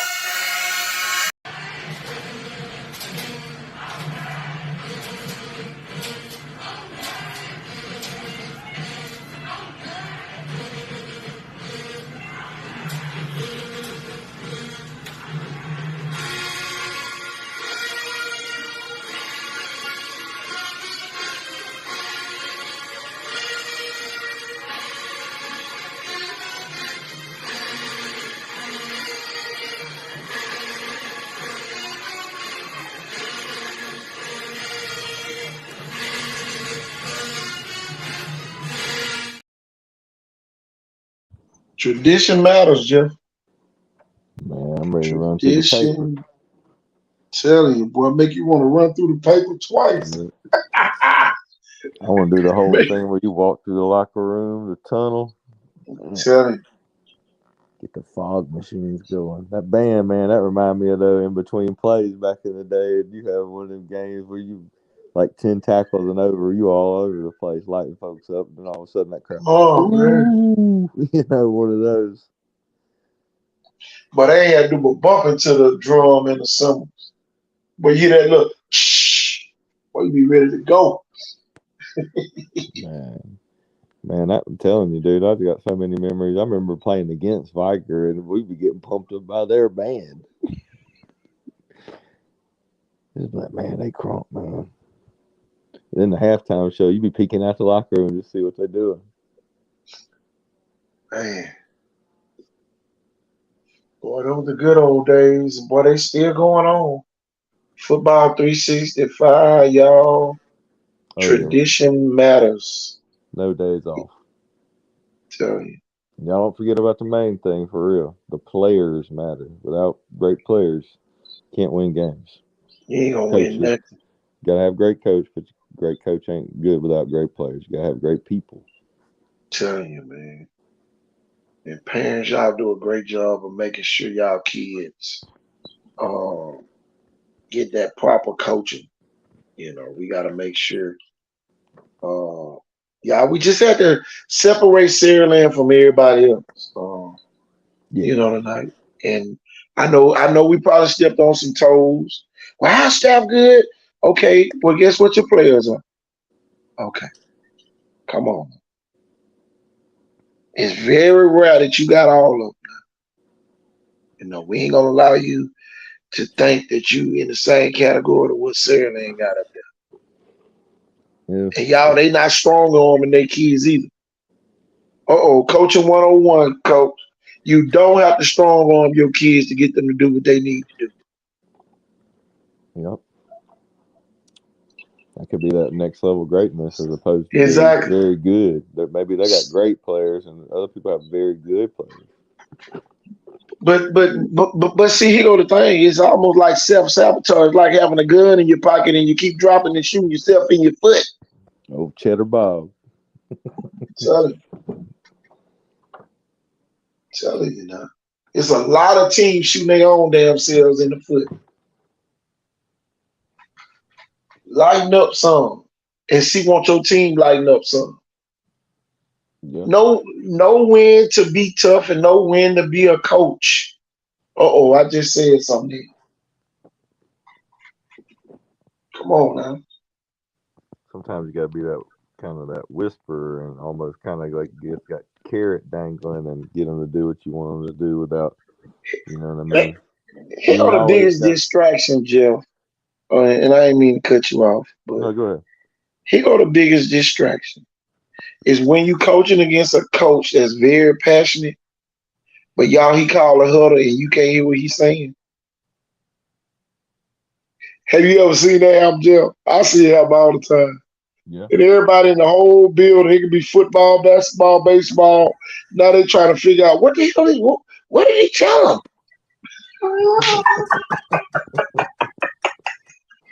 Coaching matters, Jim. Oh yeah. Tradition matters, but you better have a hell of a coach that know when to goddamn get quiet, Mm-hmm. to quiet down, and reach his team better and win games. Yeah. Sometimes less is more. I watched AJ Green highlights from this past 707 with Ryan KJCD. They did pretty good. I love watching them in there representing the city. Exactly. And, I know the city of Saraland is very proud of those kids. Oh yeah. And y'all, one thing we got to start doing, we got to start recognizing where the kids are. They are in Saraland. So, yeah, the city of Saraland is very proud of them. Michael Dubose goes out to Dallas, has a great camp. The city of Pritchard is very proud of him. Now, the county residents of Mobile, I know they proud too. But we got to put it back in order sometimes. We don't want to make everybody think every kid is from Mobile when the Saraland has its own school system. The city of Saraland proud, city of Pritchard proud. We just need more. How they named the basketball coach?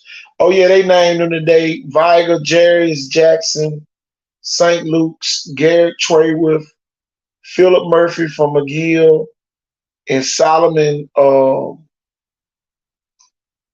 Johnson from Fairhope were named coaches of the year. That was one set of them. That ain't all of them. By the Optimist Club. But y'all, we not on here doing we're gonna call them out. If we had the picture, we would put it on the screen. We don't have that picture. It wasn't sent to us. But I just know who was named the coaches of the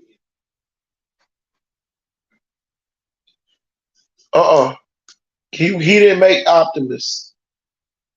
Man, I keep telling y'all, man, these people ain't giving everybody the recognition now. Come on, y'all know that.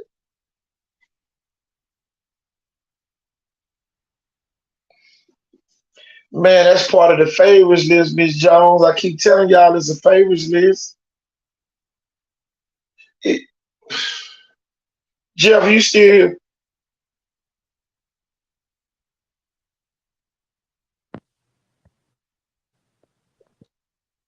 Jeff, you still here? But y'all, I'm telling you, yeah, man, it's kind of crazy, Oh yeah, we done got to the click stuff nowadays, man. It's worse than ever. Man, that's why I say the adults are ruining it for the kids. And Fairhope is another school that won't play none of the Mobile powerhouse schools. I don't even think I think they did play McGill though. Yeah, and that's like, when Q was saying earlier about not winning the big game and them not having a pass. Man, Fairhope good every year, but they just can't make. They're almost supposed to be the team to represent 7A, but it's just like they just can't seem to get over that hump. I kind of wonder why coaching matters when we get to these points. Coaching does matter. Yeah, sometimes you can't be happy just being, it's like, oh, we made the playoffs. That's what started happening to Murphy. They just started always being happy with, hey, as long as we make the playoffs, we're Murphy. And then, next thing you know, they weren't making the playoffs anymore. Y'all, I'm telling you. Now they just be happy to get back to the playoffs. Man, 6A Region 1, if you make the playoffs, you good. And just because you made it this year, guys, don't mean you're going back. Nope. Because guess what? You became a target. Yeah. They gotta, even though, people say like, well, Saraland's gonna have the target on their back, but no, but they've created for themselves like a pedestal. Yeah. There's an aiming point, basically, measuring stick. You got to be able to, it's like we were talking about, that's where greatness, if you can beat them, you're going to go probably into the top 10. I can tell you this, they won't sneak up on nobody next year. No. Nobody will wonder, because you remember before that Daphne game, man, I wonder what Sarah Lane, who gonna win that game? Yeah. Oh yeah, there's some people were surprised just because they just didn't know what was going to be thrown at them. You know what I mean? Like they were waiting for, man, I don't know what they're going to do. They're going to use a lot of motion. They're going to do a lot of shifts, and oh, now I got my kids. They're not really looking at their job or the matchup situation. Now their heads clouded and they're in a helmet, and they're not up here in the booth with me or with the coaching experience. And now they're going against a kid that run like a 4.340. Y'all, this is what happens in high school football. Saraland is down in that game 9-0, and this what happened.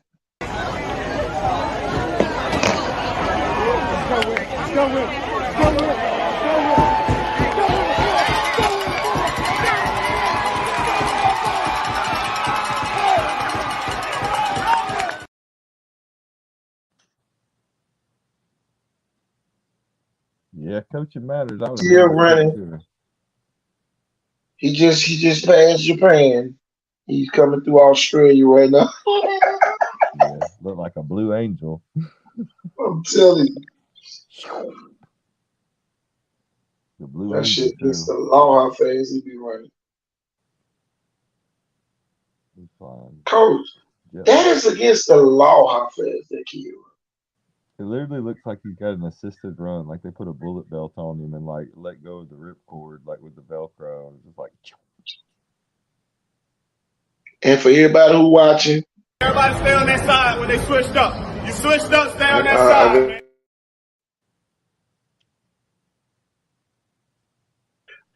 y'all back to what video at from last night, Joe? Which one? Hold on, I might have damn deleted it by mistake. I'll send it again. Oh shit, I done deleted it. Hold on, let me go back and get it. Let's see what we got here. Oh, here it is. Miss Eagle, now you gotta send us Anthony's track videos so we can start putting them on here. Yep.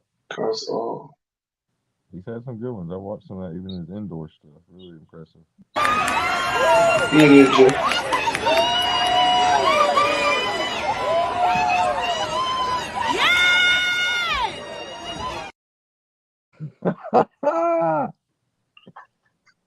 Yay! That dude looked like he got shot out of a cannon, man. Here you go again. There go that guy.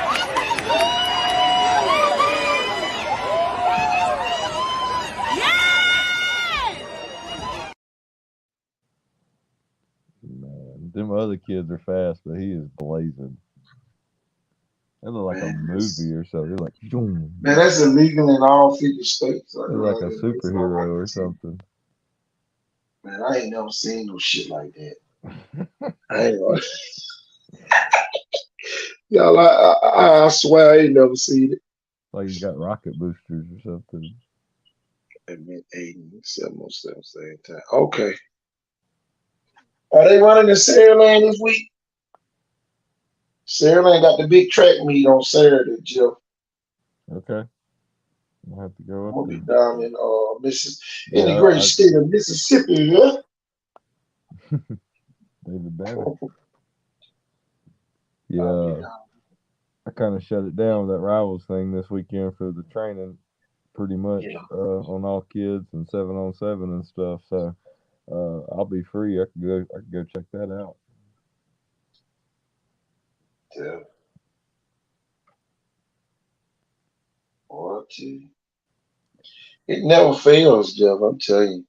Always some brewing in this neck of the woods. Yep. A lot more technology to push it out there now and get it in real time, and that's pretty awesome, man. I mean, that was a very big. I mean, golly, coach. When it comes to all-time championships, talk about school of champions and track and field. St. Paul's is really that school. Oh yeah. You know, but that's where that was. You know, with that rich history and tradition over at St. Paul's where he ran that. And the second and third place guy was Perry Thompson, and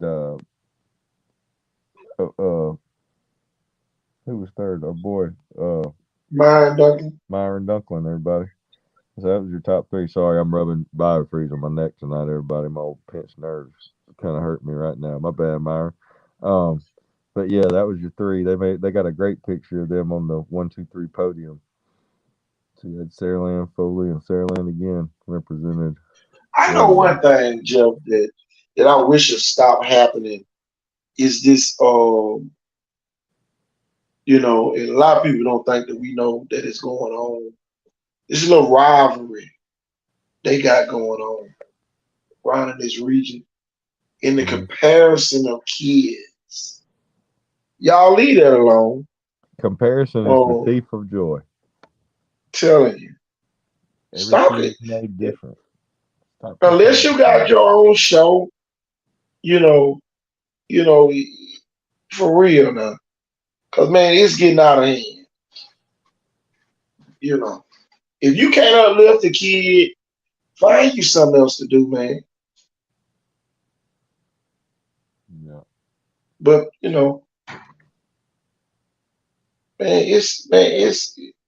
it's almost like, man, these are vicious attacks that's really uncalled for.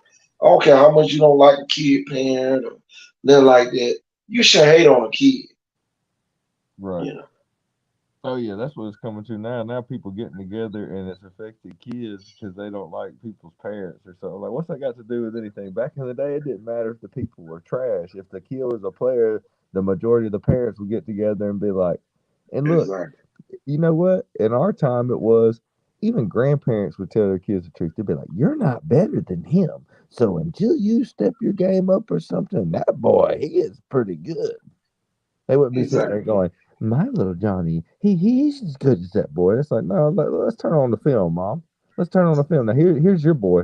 Now here's that boy. Here's that boy doing this to your boy. Now you want to keep watching, or you want to live in denial? Don't let us pull up the film. The eye in the sky don't lie. I just hate the comparison. Yeah, people are weird. People are weird these days. I mean, it's like that old The Doors song. People are strange. There's some strange birds out here.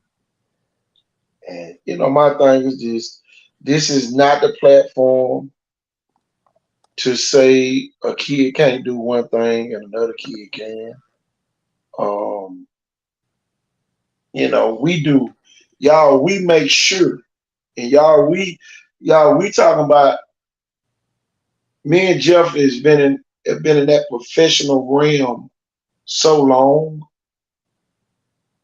you know, even cussing sometimes feels awkward because when we're in professional mode, but y'all our passion kicks in at the same time.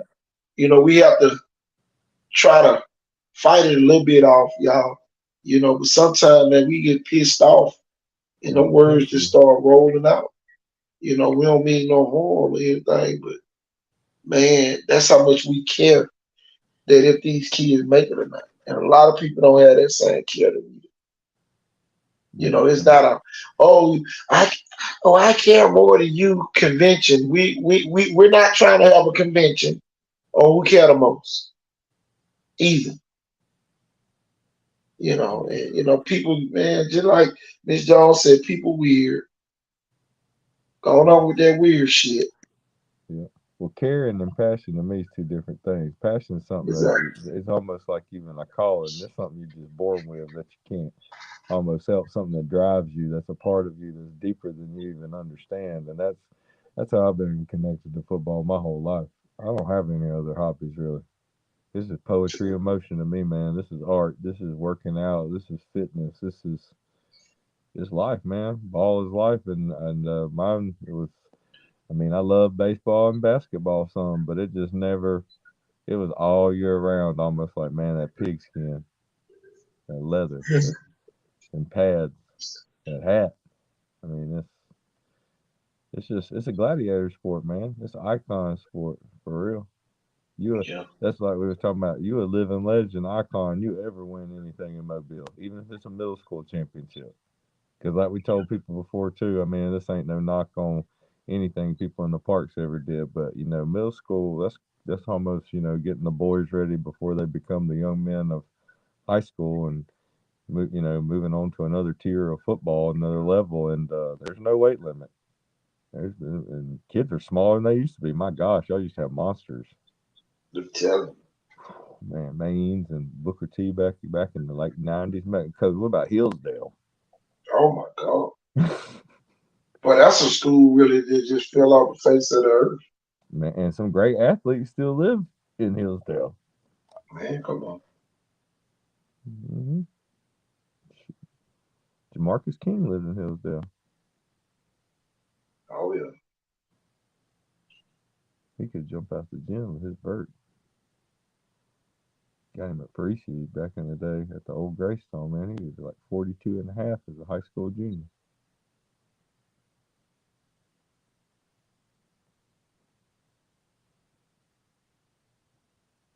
Coach, what you think? If a guy jumps 9'8" for me today, you think he's going to get another arena contract? Oh yeah. He fighting for something, I can tell you that.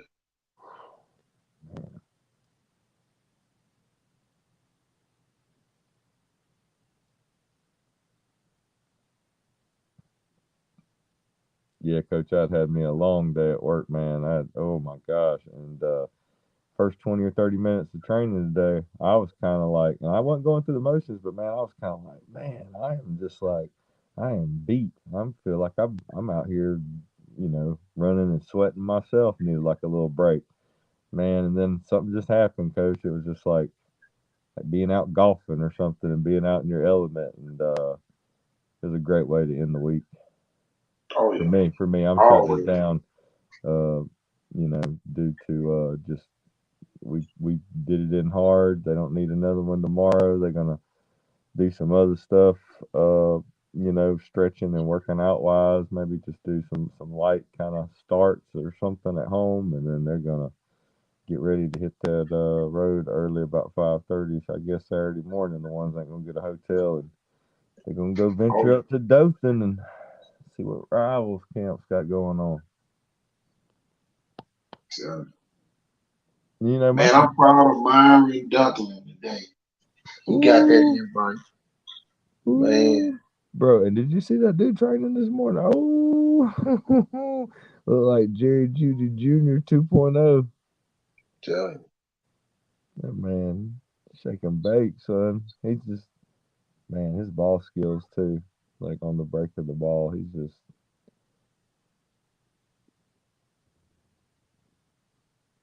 Tell you, great man. footwork. Just, It's just so awesome, man. These kids.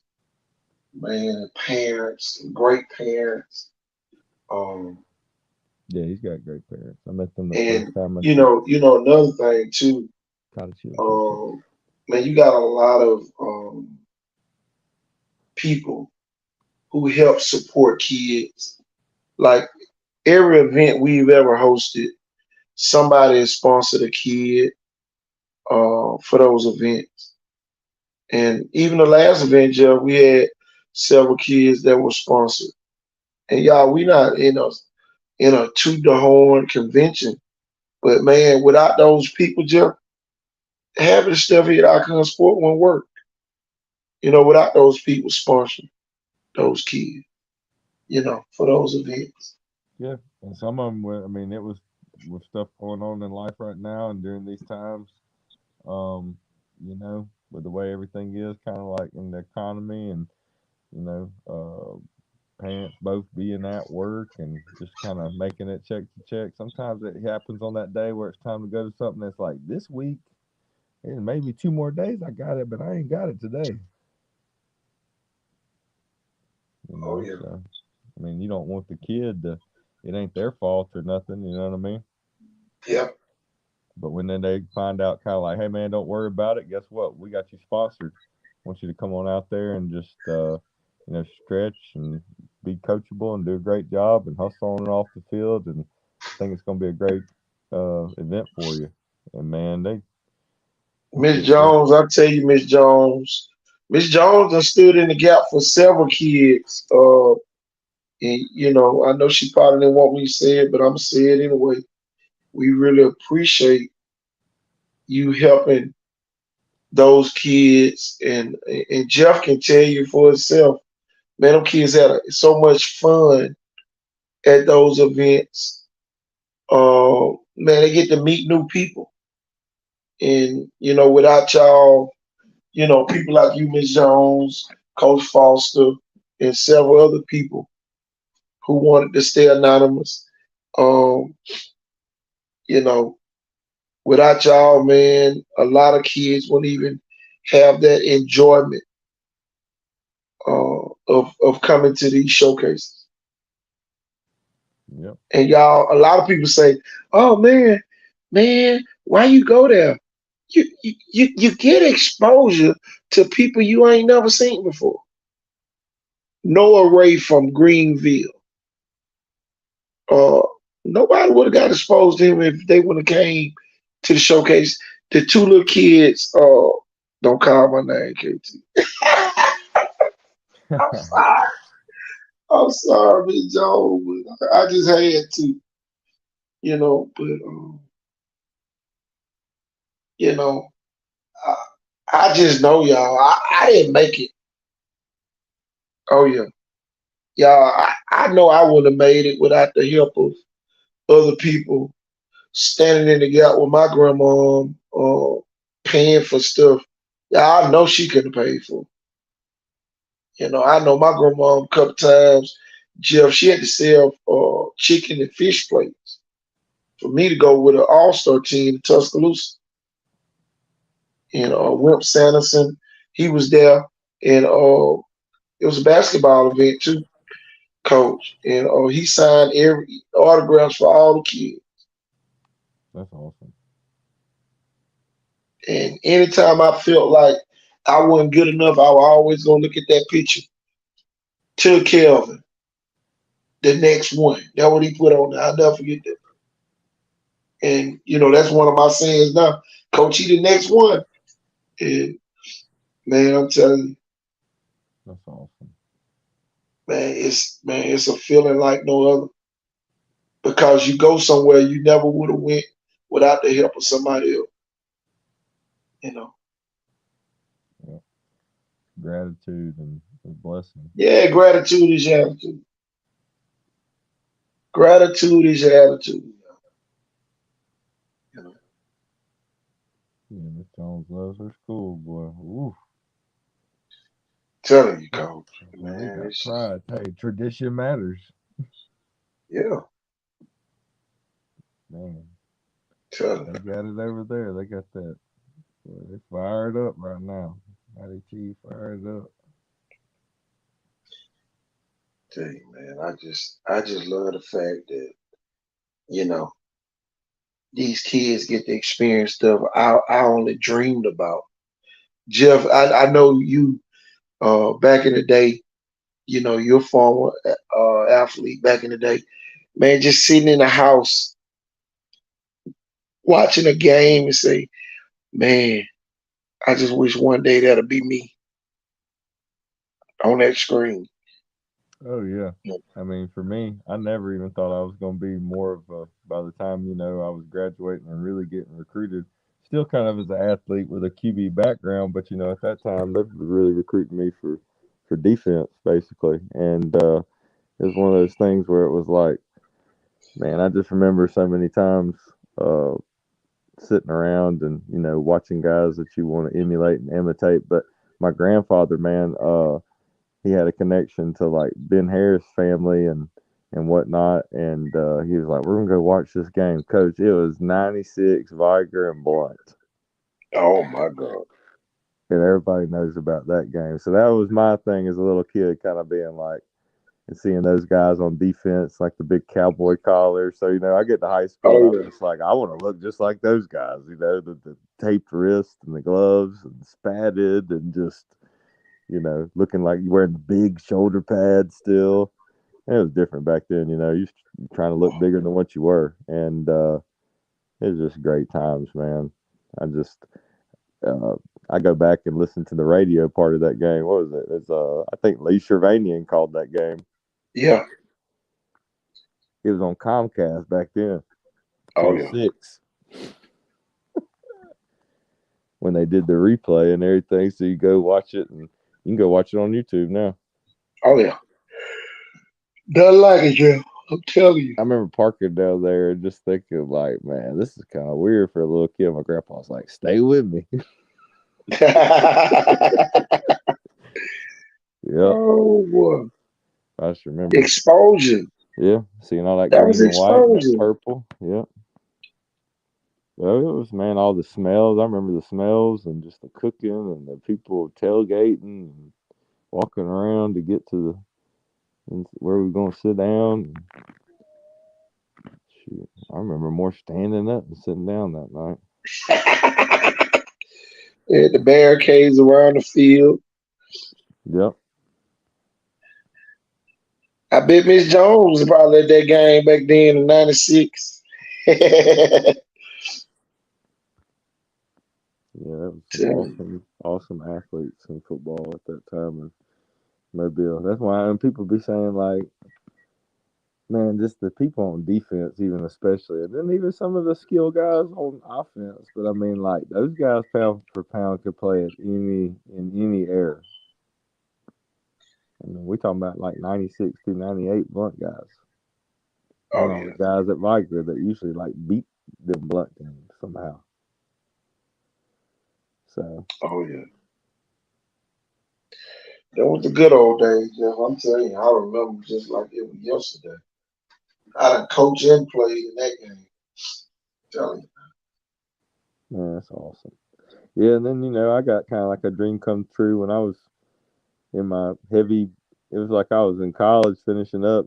Somebody didn't get to play because of a neck injury, but after I healed that up, I started getting into speed training and heavy, Olympic lifts where I could train again. And yeah, I was benching over 500 pounds at the time, and all the guys that was on like 96 through 98 Blunt or Viger, especially Blunt, but guys that had played like some arena. But we had a semi-pro team, Port City Monarchs. We were the number one defense in the North American Football League, and Dion ended up getting a guy or so off our team and playing them in one championship game he had, because he knew they were dogs and came from championship caliber, high school teams and the legend of Ben Harris and all that. But it was kind of like some of my heroes. When I got asked to be the defensive coordinator and linebackers coach from the head coach, I was just kind of like, man, I'm honored.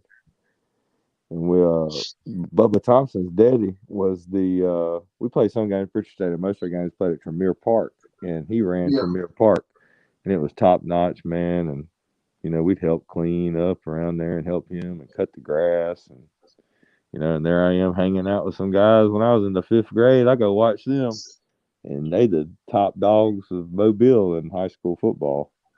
So it was just like, and then getting to hang out with them, going to eat like Mexican, like, while we're leaving a city like Houston or New Orleans and heading back to Mobile and just getting to know them guys, some of their, families or girlfriends or wives at the time or whatever, and kind of being like, these are for real football players, man. These guys are known still like living legends this day, like in these big cities. They're like, I know that guy from Mobile. He played at Blunt. He played at Biker. They know. Yeah. Them guys carry a weight, reputation with that, and a lot of it's because of the schools they play for. So there you But go. it's a different Tradition. pride too that comes with that school Exactly. that a lot of people don't understand. And y'all, it's indescribable. Don't ever ask us to describe it because it's indescribable.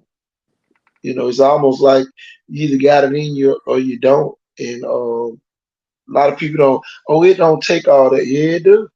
It takes all that. Whether you like it or not, it take all that. You know.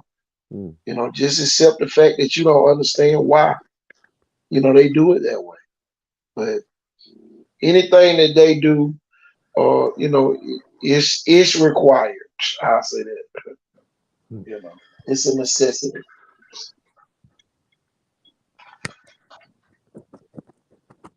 So, Jones said she was in the band. Yeah, that's awesome. 1998. You giving them plenty of inspiration. They're both bands. They always were some of the best, if not the best bands, and maybe both ranked 1 and 1 at the same Oh man. time. You couldn't even make a choice then. But everybody always, that's the thing. When people didn't knew their school didn't have a good band and you was playing Blunt and Viger, they're like, man, I want to hear the halftime show. I'm gonna sneak out the locker room. That'd be the only band the fans wanted to see all year. They sit there instead of go to the concession stand. Tell me. Those are real good days there, A Coach. show right there. Oh, and those bands are always the top bands at Mardi Gras.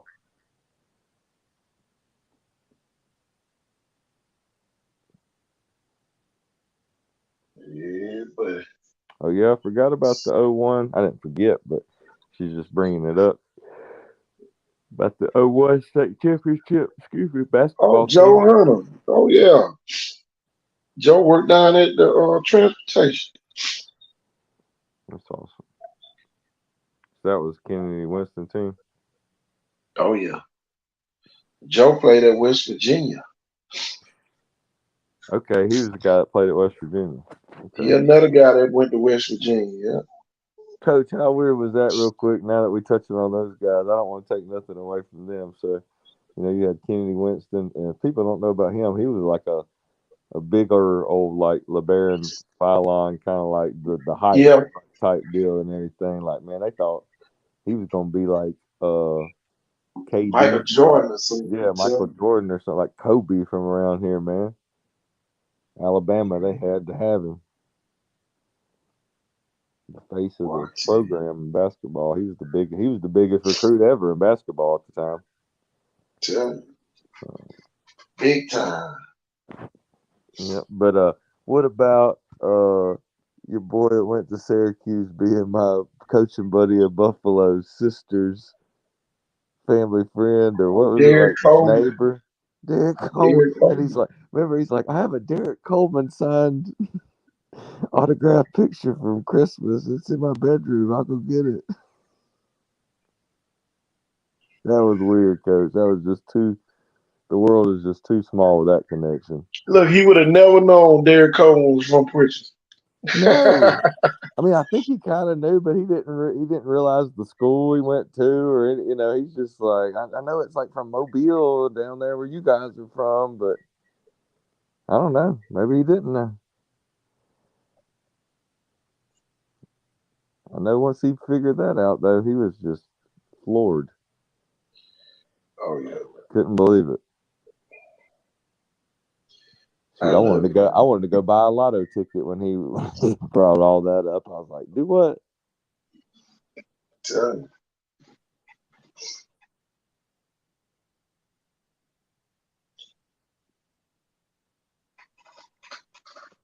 Football 365. Tell you. Yeah, I don't know what are these kids? What is this week? They still in school in Mobile, or anybody got spring break, or that's just college folks? End of the quarter tomorrow, Mobile County.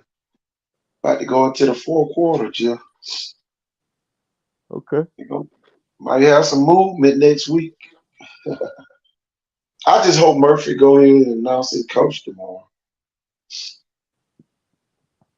Yeah. It's gonna be hard to top the Cottage Hill hire. Oh yeah, they messed up. They should have got him. That's who Murphy should hire. Tell them, shit, they the one next year. Yeah, they probably be one of them 4 teams. Yeah. Definitely stood a better shot.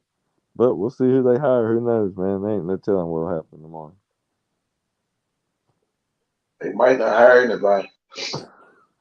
Yeah, they do like they did last year, and they wait to hire Coach McKenzie in the summertime.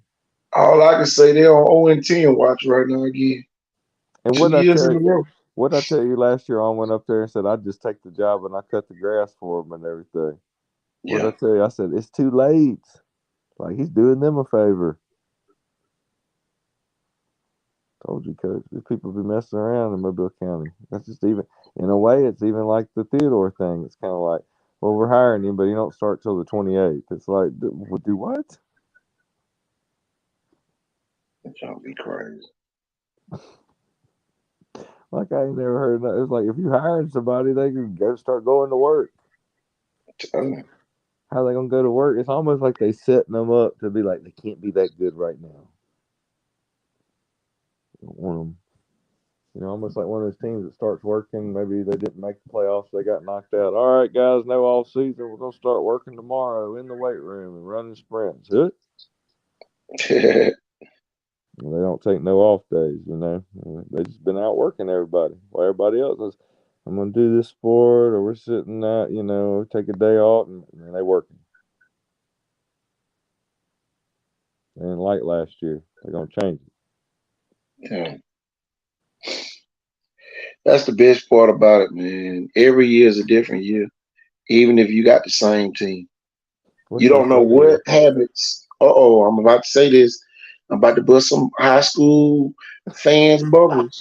You don't know what type of habits those kids them picked up in the off season. Yeah. Some pick up great habits, some pick up bad habits, some pick up both. So these are still kids, and we need to acknowledge that, because if we don't, then we set them up for failure, because now we're only talking about their potential to be great. Yeah, and I know I've said it a couple of times on here before. People don't need to crown people too early unless it's almost like it's no bones. I mean, about it, it's just they're in a different tier. It's the eye test, the film. There's some wise counsel that's even gave you some feedback from. They got offers. They're pretty good. Oh yeah, Cottage Hill got a great hire Yeah, today. I was just about to say that about that comment. Yep. People tuned in about that. I mean, that's big time, man. That's a splash. That's gonna be a physical football team. Those kids are gonna be a lot more physical than they have been in the past.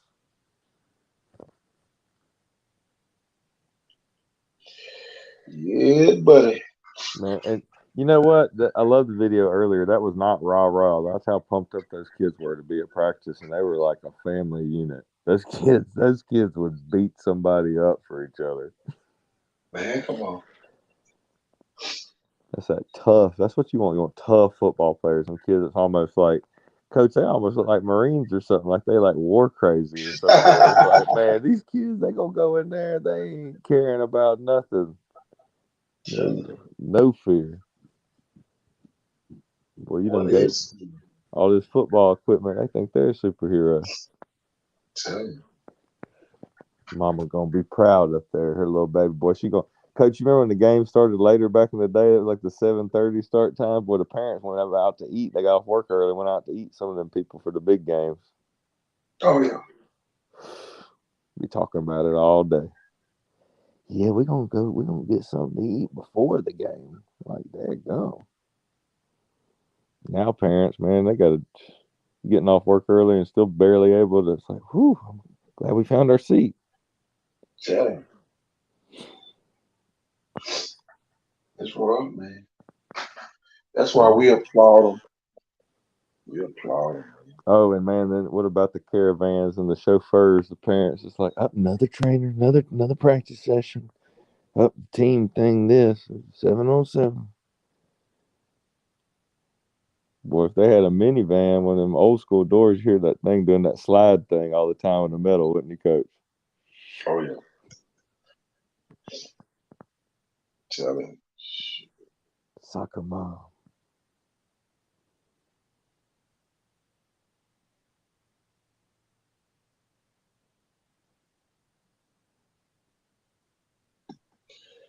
Well, Coach, another Yeah. night.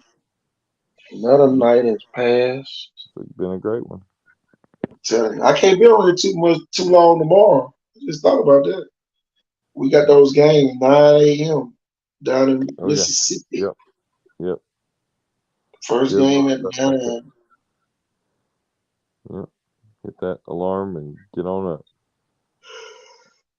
Tell you, I might get on early tomorrow. I done missed all the tournament games. Okay. So, I watched Alabama today though. First time I just sat there and watched them. What'd you think? They look good today. Good deal.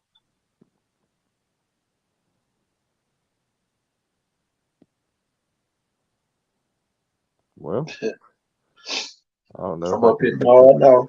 Let me get my butt up. That's right. But Jeff, man, we're gonna be looking to see what's in the sports news on tomorrow. Well, Oh, today. Yeah. Oh, yeah. The That factory. I know I won't be in the factory tonight. I can tell you that. Right. That M on It's that end Navy of the blue quarter. End of the quarter tomorrow in Mobile County Public Schools. Today, rather. I mean. But yeah, Coach. We're gonna wrap it up. I'm telling you. There it is. Y'all, I'm KT Thornton. I'm Jeff Ford. Y'all, we about to get out of here, y'all. Peace. Peace.